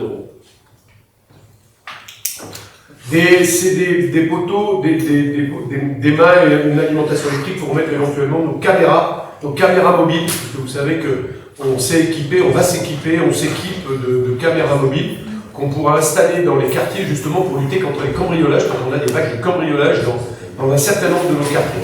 Donc comme on n'a pas les moyens aujourd'hui d'accélérer plus que nous le faisons pour des raisons budgétaires, donc nous mettons des mâts et des caméras mobiles. Est-ce que vous avez des questions par rapport à cette délibération? Est-ce qu'il y a des abstentions? Et votre contre? Délibération adoptée, je vous remercie. Question numéro 19, mise en lumière de l'arche de la place de la Source. Les travaux consistent à la pose de 5 luminaires et au déroulage d'un fourreau. Le coût estimatif est de 10 850 €. La participation de la commune, 8 138 €. Merci. Est-ce qu'il y a des questions par rapport à cette délibération? Est-ce qu'il y a des abstentions et votes contre? Délibération adoptée, je vous remercie. Toujours SDE 03, pose de prise de courant parking de la Source intermittente. Les travaux consistent à la pose de 10 prises de courant. Coût estimatif 3 250 €. Participation de la commune, 2 437 €. Est-ce que vous avez des questions par rapport à cette délibération? Est-ce qu'il y a des abstentions? Est-ce qu'il y a des votes contre? Délibération adoptée, je vous remercie. SDE 03, toujours renouvellement des bornes lumineuses à la médiathèque Flamme-Modèle.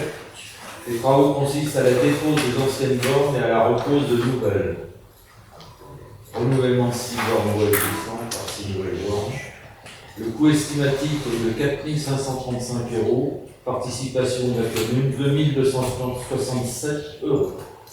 Est-ce que vous avez des questions par rapport à cette délibération? Est-ce qu'il y a des abstentions? Des votes contre? Délibération adoptée, je vous remercie. Pardon. Question numéro 22. CAF, Convention territoriale globale. Qu'est-ce qui la présente? C'est Françoise. Donc la convention territoriale globale arrive à échéance. Donc, on la renouvelle pour 2026-2030. C'est un partenariat avec la CAF qui nous permet de recevoir de la part de la CAF un peu de tout. Et les recettes cette année représentent, on a reçu le montant, il n'y a pas très longtemps le montant pour 2025, ce qui représente 24 393 €. Donc sont pris en charge tout ce qui est périscolaire, matin à après-midi, sur les écoles élémentaires. Est-ce que vous avez des questions par rapport à cette délibération? Est-ce qu'il y a des abstentions? Des votes contre? Délibération adoptée à l'unanimité, je vous remercie. Question numéro 23, programme de réussite éducative. Donc là, c'est une convention qui est signée entre la ville et la communauté d'agglomération pour nos enfants qui sont domiciliés dans les quartiers du îlot de pauvreté depuis la nouvelle dénomination. Donc à partir du mois de janvier, il y aura des ateliers qui vont être proposés aux enfants des 4 écoles. Ce seront des ateliers de 6 enfants animés par des volontaires. Et ces enfants ont pour objectif enrichir leur vocabulaire, développer l'expression orale, travailler les verbes d'action, parce qu'il y en a beaucoup qui ne savent pas sauter, courir, ils ne savent pas trop. Des jeux de société pour le vocabulaire et comprendre les consignes. Là aussi, quand on leur dit souligner, entourer, ils ne savent pas forcément ce que c'est. Donc au niveau des élémentaires, ce sera 1 heure par semaine, de 16h30 à 17h30, donc à l'école Max Dormois, pour Max Dormois bien sûr, et d'Urlot également. Et pour les maternelles, de 16h45 à 17h45. Et donc tous ces enfants vont être suivis. On a envoyé une liste, on a envoyé des flyers aux enfants qui pourraient être concernés. Et j'attends le retour pour voir qui va être inscrit dans ces ateliers. Tout ça part, mes chers collègues, et je tiens, parce qu'il va falloir qu'à un moment on se fasse entendre à Bellerive, ça part de l'idée saugrenue d'un président de la République qui a décidé de diviser les quartiers prioritaires par 2. Donc on a perdu la définition quartier prioritaire à Bellerive. Et donc, vous avez vu, Françoise vient de le dire tout à l'heure, on s'appelle îlot de pauvreté. Ça nous fait une super belle jambe, parce qu'on se rend compte que, au-delà de perdre la définition de quartier prioritaire, il y a quelqu'un à Paris qui a eu la riche idée de faire un calcul entre l'indice de positionnement social, entre tout un tas de choses, et un problème de densité. En gros, on a perdu, au-delà de toute autre réflexion, on a perdu notre définition de zone prioritaire. Je vais le faire cru, je vais le faire simple, parce qu'on n'a pas assez de pauvres au mètre carré. Donc aujourd'hui, on se retrouve dans une situation où Bellerive, qui n'est plus en zone prioritaire, a des gens dans les quartiers qui ont un IPMS plus faible que ceux où on est dans les quartiers prioritaires. On a signé, et vous vous rappelez toutes et tous, en février 2025, une motion dans laquelle on demande aux services de l'État de nous ramener dans la zone prioritaire. Parce que nos collègues aujourd'hui, les collègues qui travaillent, les collègues enseignants qui travaillent aujourd'hui dans les écoles, sont dans une situation extrêmement compliquée, parce qu'ils n'ont pas les moyens aujourd'hui du dispositif prioritaire. Et là, il a fallu que, alors je vais dire heureusement, qu'on a des enseignants motivés, mobilisés, qui se retroussent les manches. La ville participe pleinement à ce projet. Et donc c'est la ville qui va aujourd'hui travailler à la détection des gamins les plus fragiles. Et comme on le disait tout à l'heure dans le cadre de la parentalité, puisqu'on a fait un certain nombre de réunions avec nos collègues de la communauté d'agglomération sur la politique de la ville, eh bien on se rend compte qu'il faut travailler sur les 2 leviers, les enfants, mais aussi et surtout les parents. Donc on met modestement cette contribution pour travailler à essayer de faire en sorte que tout cela tienne un peu.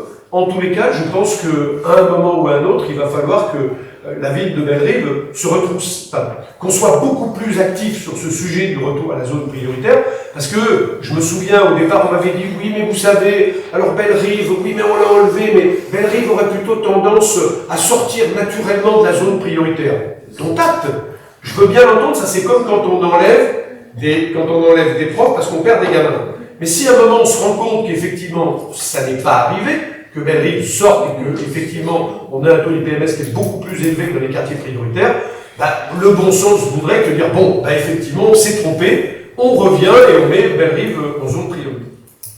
Donc voilà ce travail aujourd'hui qui est proposé par la ville et notamment dans le cadre de la politique de la ville. Et moi je me félicite de ce travail conjoint avec notre agglomération qui fait beaucoup en termes d'accompagnement avec la ville de Bellerive pour justement essayer de combler cette aberration qui a été réalisée par les gens. Oui, donc je partage avec vous, vous parlez, voilà, vous saluez le travail des enseignants, ils ont du mérite à accompagner les élèves. Et est-ce qu'on a une idée du nombre d'enfants qui vont être concernés? Il y a 6 enfants par atelier. Pardon 6 enfants par atelier. Oui. Mais encore faut-il aussi que les parents. Oui, voilà, oui, c'est ça. Les parents sont d'accord. Ouais. Donc on va faire une réunion avec les parents pour justement leur expliquer pourquoi. Oui, les enseignants ont aussi un rôle pour Voilà, tout à fait. convaincre les parents. C'est eux qui sont les premiers pour détecter les enfants prioritaires. Et on a fait une réunion début décembre avec les 4 directeurs justement pour leur expliquer le projet. Est-ce que vous avez des questions par rapport à cette délibération? Est-ce qu'il y a des abstentions? Des votes contre? Délibération adoptée à l'unanimité, je vous remercie. Et nous arrivons à la question numéro 24, convention de groupement de commandes. La présente celle-là. C'est donc c'est François. Bien souvent, la convention de groupement de commandes, c'est la fourniture de bureaux, fourniture scolaire.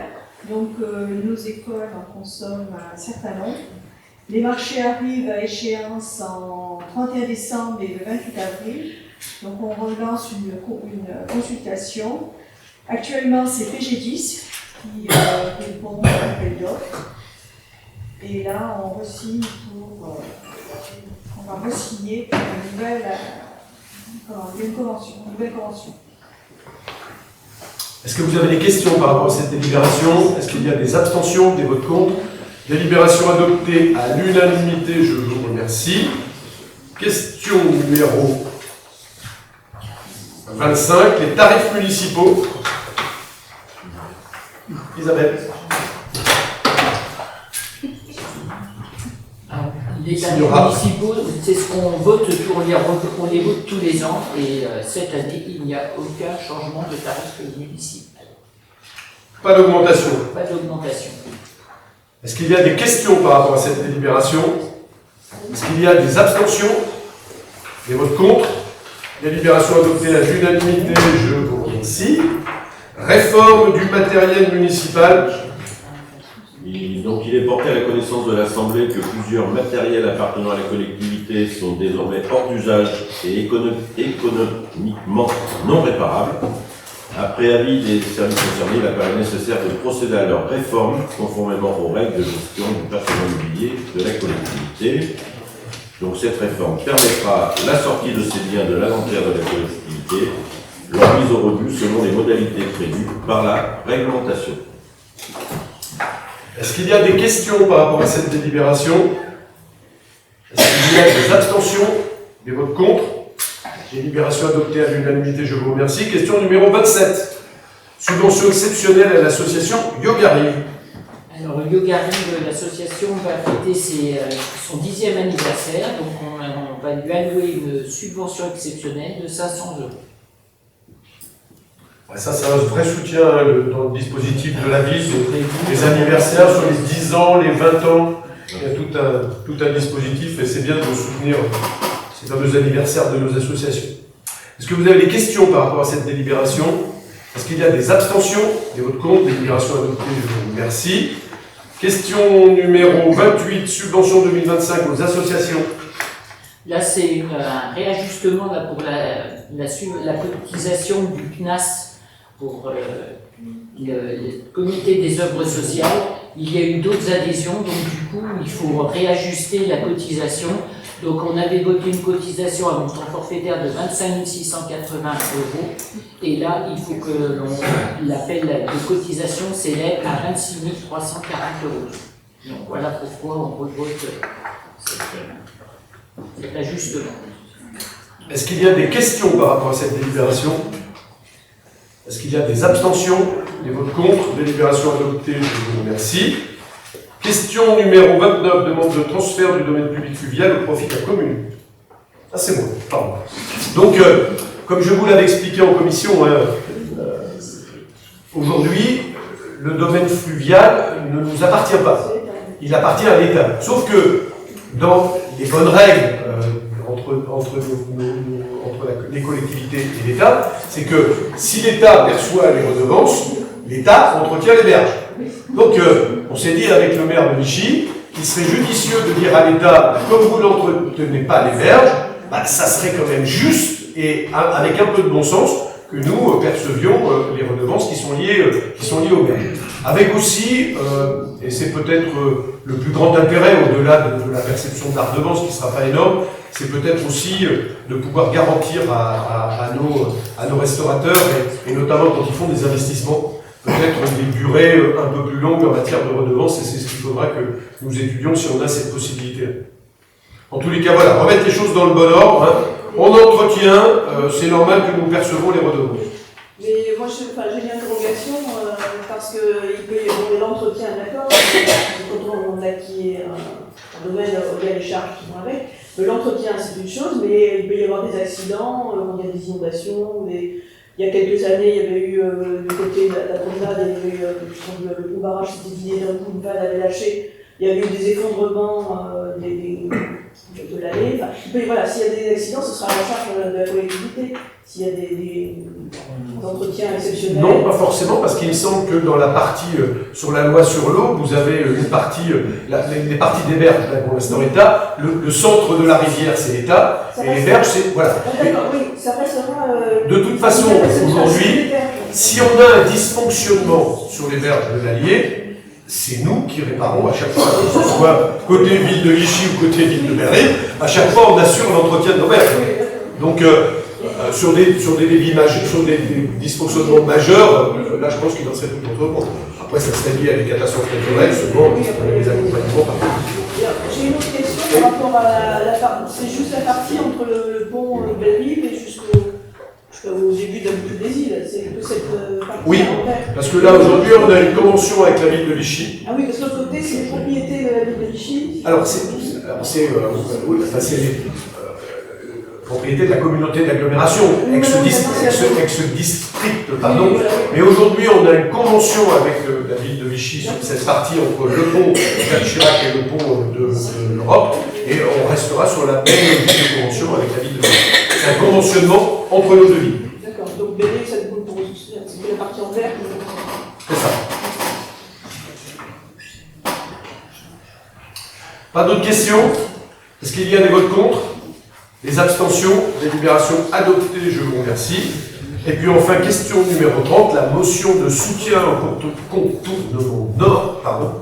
Donc peut-être refaire un bout d'historique là-dessus, et puis après je vous laisserai la parole aux uns aux autres pour vous exprimer par rapport à cette motion.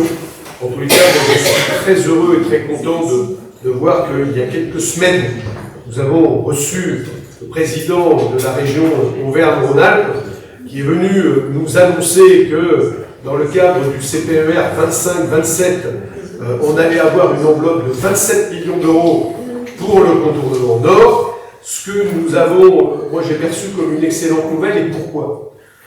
Quand on a eu cette décision, l'enquête publique qui nous a été défavorable, on s'est retroussé les manches, n'est-ce pas mon cher Nicolas, avec tous les élus qui étaient concernés par le contournement, Charmeil, Saint-Rémy, Vanda, et les associations également, M. Mariel qui était particulièrement mobilisé sur ce dossier. Je rappelle, on a fait un comptage hémographique, on est à 900 canons jour. 900 canons jour sur Champ-Roubaud et le RD6, ce qui est absolument colossal. On s'est retroussé les manches. Et on s'est dit qu'à un moment, là aussi, c'était pas juste qu'à un moment, les minorités, les grandes majorités ne se fassent pas entendre. Et c'était un peu le résultat de cette enquête publique. Donc on a lancé une très grande vague de pétitions, qui ont été signées, pétitions papier et pétitions numériques, et face à la vraie belle réussite, puisque nous avons plus de 3500 signatures, qui ont été portés par la préfète de l'Allier auprès du ministre de l'Intérieur de l'époque, qui était Gérald Darmanin, eh bien, la décision d'utilité publique a été validée par le ministère de l'Intérieur. À partir de là, la chose était engagée. Et aujourd'hui, il manquait bien évidemment le nerf de la guerre.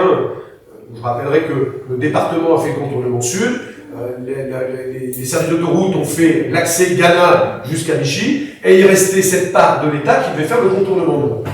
Heureusement que nous avons la chance d'être dans une très grande région, Auvergne-Rhône-Alpes, puisque je vous rappelle que sur les 27 millions d'euros de CPER 25-27, 22 millions pour la région, 5 millions pour l'État. Et on avait pris garde, avec le conseil de Nicolas, à se dire il faut qu'on fasse attention que l'enveloppe soit conséquente, parce que au départ, il devait y avoir une enveloppe de 9 millions d'euros qui devait servir à l'acquisition des parcelles et aux études. Et on sait très bien que, au bout de 27, si on n'avait fait que les acquisitions et les études, s'il y avait eu un projet plus urgent ailleurs, ça aurait pu peut-être partir ailleurs. Donc on s'est dit qu'il faut absolument qu'il y ait un début de travaux qui s'engage. D'où le surplus d'enveloppe, qui fait qu'aujourd'hui, les travaux vont s'engager très rapidement, et on parle d'une livraison de ce contournement nord à l'horizon 2029. Je crois qu'aujourd'hui, j'ai lu des choses sur le retour de cette enquête publique, j'ai encore des phrases en mémoire, que le contournement réduirait la circulation sur le RD6 et rendrait le RD6 plus accidentogène. Il faut aller la chercher, celle-là. Donc, ça veut dire qu'à un moment, encore une fois, là aussi, un peu de bon sens. Sortir les camions du cœur urbain de notre agglomération. On est dans une cuvette avec des émissions de CO2 qui sont terribles, la tranquillité de nos habitants, sans parler demain de tout ce qui peut se passer aussi sur le plan industriel avec Conterpu. Donc moi je vois, et nous voyons en tous les cas, j'imagine que tous les habitants qui habitent Champs-Roubaud, le RD6 et qui jusqu'à Saint-Rémy-en-Rollat en passant par Charmeil, voient arriver ce contournement d'un très bon œil. Et je pense que même l'ensemble des habitants de notre agglomération, vous imaginez demain, il n'y a plus de camions. Il n'y a plus de camions dans notre cœur de ville, sauf les dessertes locales. Et vous savez que nous avons mis des arrêtés de traversée poids lourds, sauf pour les dessertes locales, de l'avis même des associations, le trafic poids lourd a considérablement baissé sur Bellerive. Nos policiers municipaux sont très actifs sur le sujet, vous les voyez régulièrement au bord de la route, dans tous les cas je les vois souvent sur l'avenue de Vichy, et ils alignent tous les camions qui traversent, qui passent sur l'avenue de Vichy et qui n'ont rien à faire là. Là aussi, les transporteurs sont capables de nous expliquer que c'est plus rapide, que c'est plus court, patati patata. Enfin, il y a un moment, quelle est la cohérence de traverser des cœurs de ville pour des poids lourds? C'est la vraie question qui pose. D'où l'avènement de ce contournement et c'est tant mieux. Je peux me permettre, j'ai une autre lecture dans le contrat plan État-région, je le mets dedans un peu, on va le voter demain matin. Voilà, le plan, ce projet de contournement, il est évalué à 75 millions d'euros. Aujourd'hui, donc il y a les 22 millions d'euros de la région et les 5 millions d'euros de l'État, et il en manque encore un petit peu pour aller au bout. Et donc, qu'est-ce qui va se passer en attendant? Parce que aujourd'hui, c'est pas l'État, les finances de l'État, le budget de l'État, c'est pas la joie. Les autres collectivités territoriales, c'est pas la peine, le département.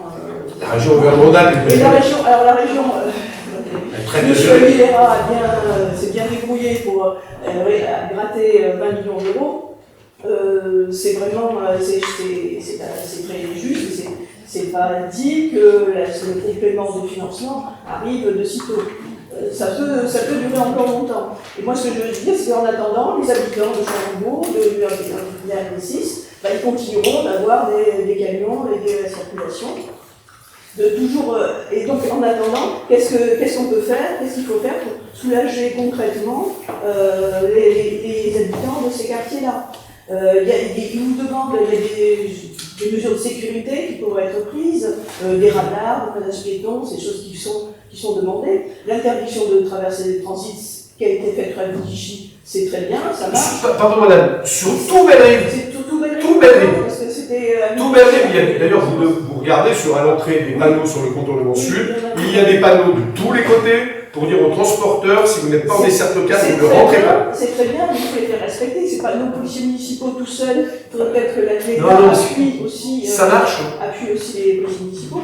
Mais donc, ce que les riverains demandent, des radars, des passages piétons, c'est des choses qui pourraient être, des mesures qui pourraient être faites concrètement. Parce que moi, je ne suis pas aussi optimiste que vous, avant que soit financée la totalité de la construction de ce contournement. Ce serait aberrant de laisser un chantier vacant. Ce serait aberrant, on en a eu d'autres. Vous savez. Et l'avenir au niveau des budgets des collectivités dans leur ensemble, il n'est pas rose. Donc, dans les collectivités qui sont mal gérées, c'est peut-être plus compliqué. Dans les collectivités qui sont bien gérées, je pense que cette région Auvergne-Rhône-Alpes est exemplaire. Cette région Auvergne-Rhône-Alpes est exemplaire sur le sujet. Donc j'imagine que quand on a un peu de cohérence, on a les crédits qui vont jusqu'au bout. Oui, enfin, les régions dans la totalité ont dû rendre 2 milliards d'euros à l'État. C'est le cadre de l'effort collectif. Et donc, pour revenir dans le contrat État-région, alors c'est pour votre information, il y a d'autres projets routiers dans la région, en particulier en Haute-Loire, qui, eux, ont beaucoup de financement. Donc voilà, si vous y arrivez, tant mieux. Et moi, ce que je crains, c'est que ça dure longtemps et que les gens, en attendant, les riverains vont continuer à subir. Ça fait plus de 20 ans que ça dure. C'était en 2004, à peu près, au moment de la fermeture de Valmurin. Le ministre du budget de l'époque, un certain M. Sarkozy, était venu en promettant que l'État prendrait à sa charge le contournement de l'Ouest. Et puis les gouvernements ont changé, l'État n'a toujours pas acheté des main à la poche. Et donc je redis que moi je ne suis pas aussi optimiste que vous, que de dire que la région financera la totalité. J'ai du mal à... Je ne l'ai pas dit la totalité, dans tous les cas, sur l'effort, sur le CPER, là aujourd'hui, Moi, je constate, encore une fois, je constate des chiffres. Vous allez voter demain le budget. 27 millions, 22 millions de la région, 5 millions de l'État. Oui, et 75 millions de coût total de l'opération. Donc, en attendant de réunir la différence, qu'est-ce qui va se passer? Ça va continuer. Livraison 2029-2030. Oui, oui, la livraison, mais tant que le plan de financement n'est pas bouclé, Nicolas. Oui, et quelques mots sur cette délibération qui me tient à cœur, effectivement. Déjà, pourquoi on vote cette motion? C'est pas pour se faire plaisir, c'est parce qu'il y a effectivement une consultation publique dans le cadre du contrat de plan État-région. Elle est terminée. Oui, alors oui, je vais être transparent, on a échangé avec le maire pour savoir si c'est un conseil exceptionnel. Voilà, on a considéré que non. Chacun a pu mettre sa contribution, toute commune. Je crois que le groupe majoritaire l'a fait. Je l'ai fait en tant que député aussi. Mais donc on n'a pas effectivement chamboulé le conseil pour cette raison. Donc il y a quand même une concertation qui s'est terminée le 30 novembre. Je voudrais faire comme monsieur le maire un rapide retour sur l'historique. Il y a encore 2 ans, tous les moyens étaient au rouge sur ce dossier. Nous n'avions pas de DUP, de déclaration d'utilité publique. Nous avions un avis négatif d'un commissaire enquêteur dont la lecture du rapport fait sauter beaucoup de gens, fait bondir beaucoup de gens. Et certaines phrases, effectivement, nous restent en mémoire. Où il a fait la liste des points positifs.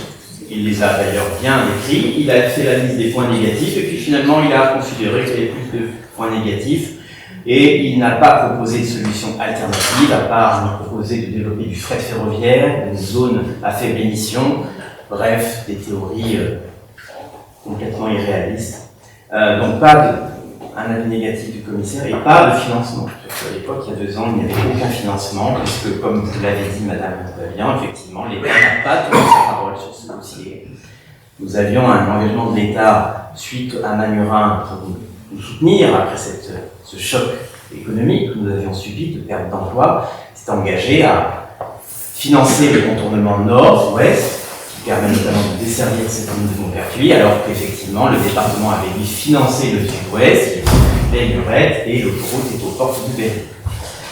Donc nous avions ces voyants au rouge, et grâce, comme a dit M. le maire, à la mobilisation des élus de toute sensibilité, je tiens à dire de tous les maires, à l'unanimité de l'agglomération, des habitants, des riverains, nous avons effectivement, je vais le dire, gagné ce combat d'intérêt public, d'intérêt général pour les habitants.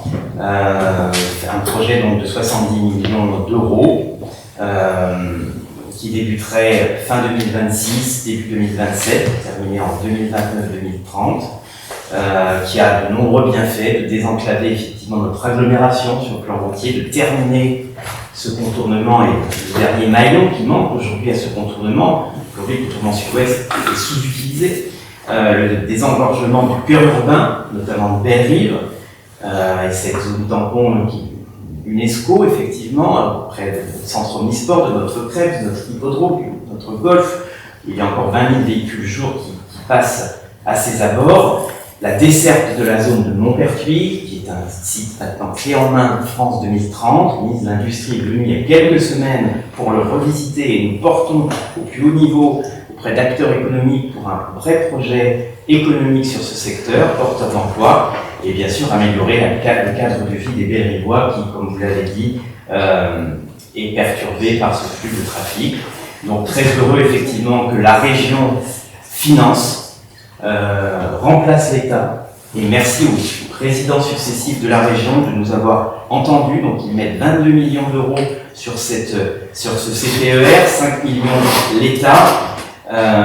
J'ai été un peu choqué que vous disiez, Madame Bavian, Monsieur Aguilera a gratté 20 millions. Non, c'est pas ça qui s'est passé. C'est pas ça, c'est que nous avons porté un projet d'utilité publique qui avait été oublié par l'État, et la région, effectivement, porte ce projet, nous accompagne dans ce projet, car on a expliqué qu'il était indispensable au développement de ce territoire. La région ne doit pas financer le CREPS comme elle l'a fait, et ne pas nous permettre de sortir ce flux de poids lourds de ses abords. Remercier effectivement les gens qui se sont mobilisés, je redis toute sensibilité politique. Madame Babian, vous vous n'avez pas le financement total, mais c'est une première tranche. Je rappelle que ce CPER c'est 2025-2027, parce que c'est un avenant au contrat de plan État-région. Il y aura un deuxième CPER à partir de 2027-2028. Donc le complément de financement sera là, et il le sera. Comment peut-on penser qu'on va arrêter un chantier pour faire bloquer des kilomètres prévus? Il y a des régions dans lesquelles ça arrive, mais pas toutes. Mais au-delà de ça, donc, commenter ce point technique, on n'aurait pas les financements pour terminer le plan global des 60 millions d'euros, mais surtout, vous ne dites pas que vous êtes contre ce projet, Madame Babian. Vous le disiez avant, vous ne le dites plus, parce que peut-être que je respecte votre sensibilité, mais effectivement, vous ne dites pas que vous êtes contre ce comportement, et surtout, vous ne proposez rien pour inverser cette situation. Ce n'est pas quelques passages piétons et quelques radars qui empêcheront le flux de poids lourds. Je répète que, parce qu'il y a des confusions, oui, l'interdiction des poids lourds, c'est sur la route d'Ichy, mais aujourd'hui, les poids lourds sont autorisés sur la route de Charmeil, comme sur la route de Gala. Certaines associations veulent faire croire le contraire, ce qui est complètement faux. Donc, je vous laisserai répondre. C'est un projet en tout cas majeur du prochain mandat municipal. Je pense qu'il faut une équipe municipale lors du prochain mandat qui soit 100% en faveur de ce projet pour continuer de le soutenir, continuer justement d'aller chercher les financements sur le deuxième CPER. Et je pense qu'il est compliqué dans les campagnes qui arriveront de proposer aux Berrivois un projet si on n'est pas d'accord sur un projet aussi structurant pour notre commune, nos habitants. Bon, j'ai vu que vous aviez fait l'union, c'est très bien. Je sais que M. Desmoules, alors je ne vais pas parler en ce moment, je regrette vraiment qu'il ne soit pas là pour voter pour cette motion. C'est bien dommage qu'il ne soit pas là, ni M. Grèze. Bon, il semblait pour, mais un peu gêné, je ne sais pas, enfin, je ne veux pas parler pour lui, je respecte sa parole. Mais voilà, l'union c'est bien, mais il ne faut pas que ce soit en taisant des divergences majeures sur un projet majeur de notre territoire. Oh, oui, merci monsieur Ray. Non mais voilà, on est conscient, je suis très conscient des difficultés que rencontrent les habitants de ces quartiers, que ce soit la Chambre de Beau, la RD6. Vous parlez d'un flux très important de véhicules, il en restera toujours, parce que la RD6, sur la RD6, pour se rendre à Charmeil, pour se prendre le gros barrage, les voies très belles, on n'y feront pas le tour. Les poids lourds, c'est pas les voitures. Pas les poids lourds, je dis les... Et même les véhicules, quand vous venez de Saint-Rémy, vous prenez... Quel intérêt? Moi, je sillonne beaucoup l'agglo. On va prendre le barrage, on prend la D6. Je crois qu'on ne peut pas dire. Laisse-moi Je crois qu'on ne peut pas dire. Monsieur, j'en suis consciente de ce que subissent les gens. Mais il faut entendre aussi qu'on est dans 2025 et on est dans une crise climatique grave, artificialiser des terres. Non, et puis il faut entendre aussi les habitants de Vanda, de ces coins-là. Parce que depuis 20 ans que ce projet social ça s'est construit, il y a de plus en plus d'habitants sur le futur tracé. Il faut entendre ces gens-là aussi. Mais j'entends aussi les gens des Berrivois. Et ce que je vous disais tout à l'heure, c'est qu'il faudrait soulager aujourd'hui, tout de suite, les nuisances que subissent les Berrivois. Des contrôles de vitesse, des sécurisations de traversées piétons. C'est des choses immédiates, des mesures concrètes immédiates qu'il faudrait prendre en attendant que le contournement soit construit. Parce que je suis moins optimiste que le secret quand vous dites que le prochain contrat de plan État-région, la bonne mobilité de celui-ci, c'est le 2021-2027, on est en 2025. Donc c'est pas le prochain qui met autant de temps que celui-ci. On n'aura pas les financements, ça sera engagé. On peut débattre longtemps là-dessus. Vous essayez de lever sur peut-être par nos divergences. Oui, on n'a pas toujours la même approche, mais notre souci, ce sont les Berrivois. Et ce que subissent les Berrivois aujourd'hui, oui, on en est conscient. Nous, mais c'est quand même un peu surtout nous qui avons le souci. Je crois qu'aujourd'hui, il faut avoir, après qu'il y ait un positionnement politique, vous avez parlé d'artificialisation des sols, les enjeux environnementaux, ok, ça peut s'entendre, encore une fois, c'est une divergence de point de vue. Madame, sur les contrôles de la police municipale, vous étiez élu de cette majorité, vous aviez la moitié de moins de policiers municipaux qu'on a aujourd'hui, parce qu'on voit bien la difficulté à l'époque de dire oui, la police municipale, la rengaine à l'époque c'était oui, mais la sécurisation des villes, c'est pas le rôle des polices municipales, c'est le rôle de l'État. Donc, pendant que vous utilisiez dans cette majorité cette rengaine à longueur de temps, eh bien, il y avait 2 policiers municipaux. On a doublé les effectifs et maintenant vous dites qu'il faudrait faire plus de contrôle de la part de notre police municipale. Nous, on a mis les effectifs en place pour le faire. Et nos policiers municipaux, madame, font des contrôles.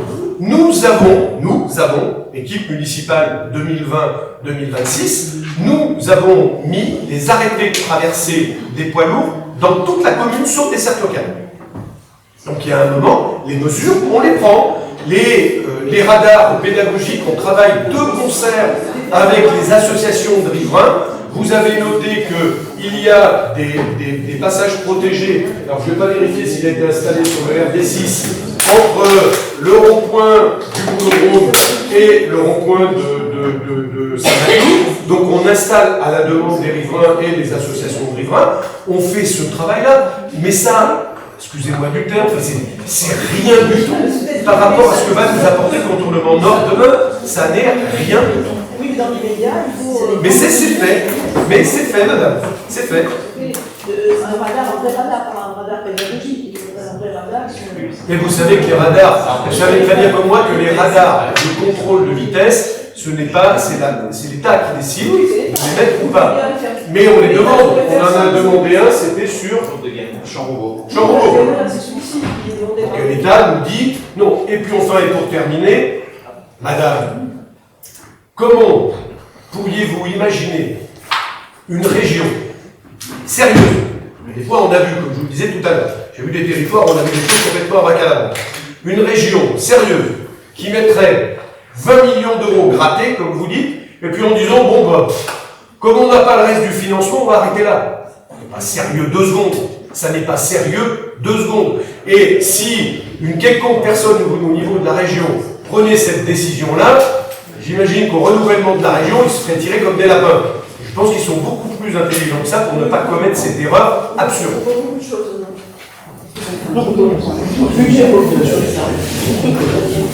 Vas-y, Paul. Quelques réponses, on ne va pas éterniser le débat, chacun a ses positions, elles sont respectables.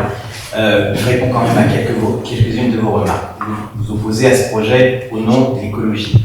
Aujourd'hui, la situation environnementale, avec les embouteillages, la pollution qu'il génère, je pense qu'elle n'y gagne pas. C'est aujourd'hui que l'écologie n'est pas respectée avec le trafic actuel. Vous soulignez ensuite, ça va toucher, le futur tracé va toucher les habitations. Justement, non, avec les maires, les mandats,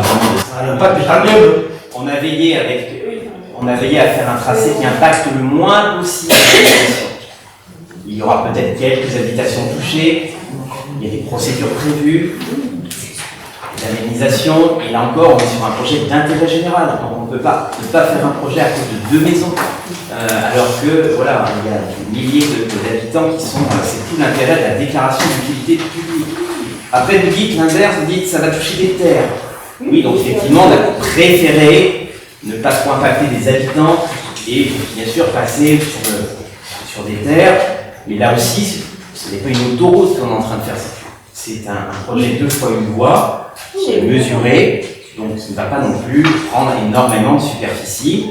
Enfin, sur les véhicules légers, il y aura aussi une baisse significative quand les véhicules de la balise, des ancises, eh bien, qui voudront aller dans le Puy-de-Dôme, à Saint-Thior, eh bien, ils prendront le contournement nord-ouest, puis le sud-ouest, plutôt que de passer dans le cœur urbain Voilà, ce sont des arguments sensés que je vous oppose pour un projet, je le dis vraiment, d'intérêt général pour le territoire. Surtout qu'il n'y a pas d'alternative. Ah, mais c'est difficile, tant que après voilà, le modèle de la politique de transport de marchandises, et c'est vrai que c'est du très long terme.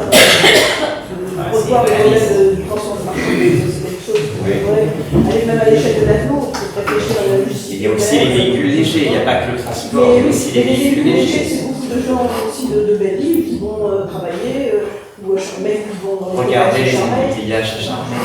Ben oui, mais à Charmel, il y a des zones commerciales, il y a des activités, ça. Non, mais les gens ne font que passer pour la plupart, mais ils pourraient prendre le contournement. Mais voilà, mais bon.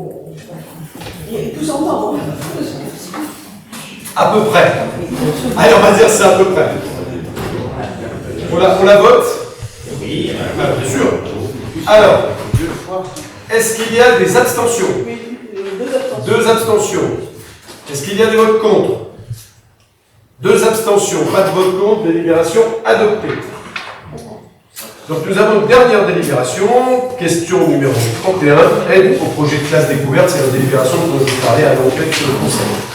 Donc ça va permettre aux enfants, des centaines d'enfants de Vélo, de partir à Bully, ils ont l'habitude d'aller régulièrement. Les frais de séjour s'élèvent au total à 9 190 €. La commune participe à hauteur de 25% du coût du projet, plafonné à 3 000 €, ce qui fait que la participation de la mairie s'élèvera à 2 297 €. Et les enfants pourront donc partir du mercredi 4 au vendredi 6 mars 2026. Est-ce qu'il y a des questions par rapport à cette délibération? Est-ce qu'il y a des votes contre? Est-ce qu'il y a des abstentions? Délibération adoptée à l'unanimité. Je vous remercie. Mes chers collègues, merci pour ce conseil. Je regarde toujours la presse quand je fais d'habitude des conseils municipaux à Bellerive. C'était un peu compliqué. Je sais qu'on a eu des conseils qui étaient très longs, mais vous avez vu qu'on fait quand même des efforts. 21h30, on est plutôt assez raisonnable. Mes chers collègues, on est très heureux, mesdames, messieurs, qui êtes venus à cette séance du conseil municipal. C'est une tradition à Bellerive, le dernier conseil municipal de l'année, et le dernier, de surcroît, non seulement le dernier conseil municipal de l'année, mais le dernier conseil municipal du mandat. On fait un pot dans la salle Marca en bas, et vous êtes bien évidemment toutes et tous conviés pour le partage du verre de la nuit. Et bien sûr, et n'oubliez surtout pas de passer, Michel me le rappelle, au village de Noël sur cette magnifique place de la source intermittente à Chalindor. Car on a un très beau résultat, c'est très surtout illuminé. L'illumination, elle est absolument magnifique. Merci à tous.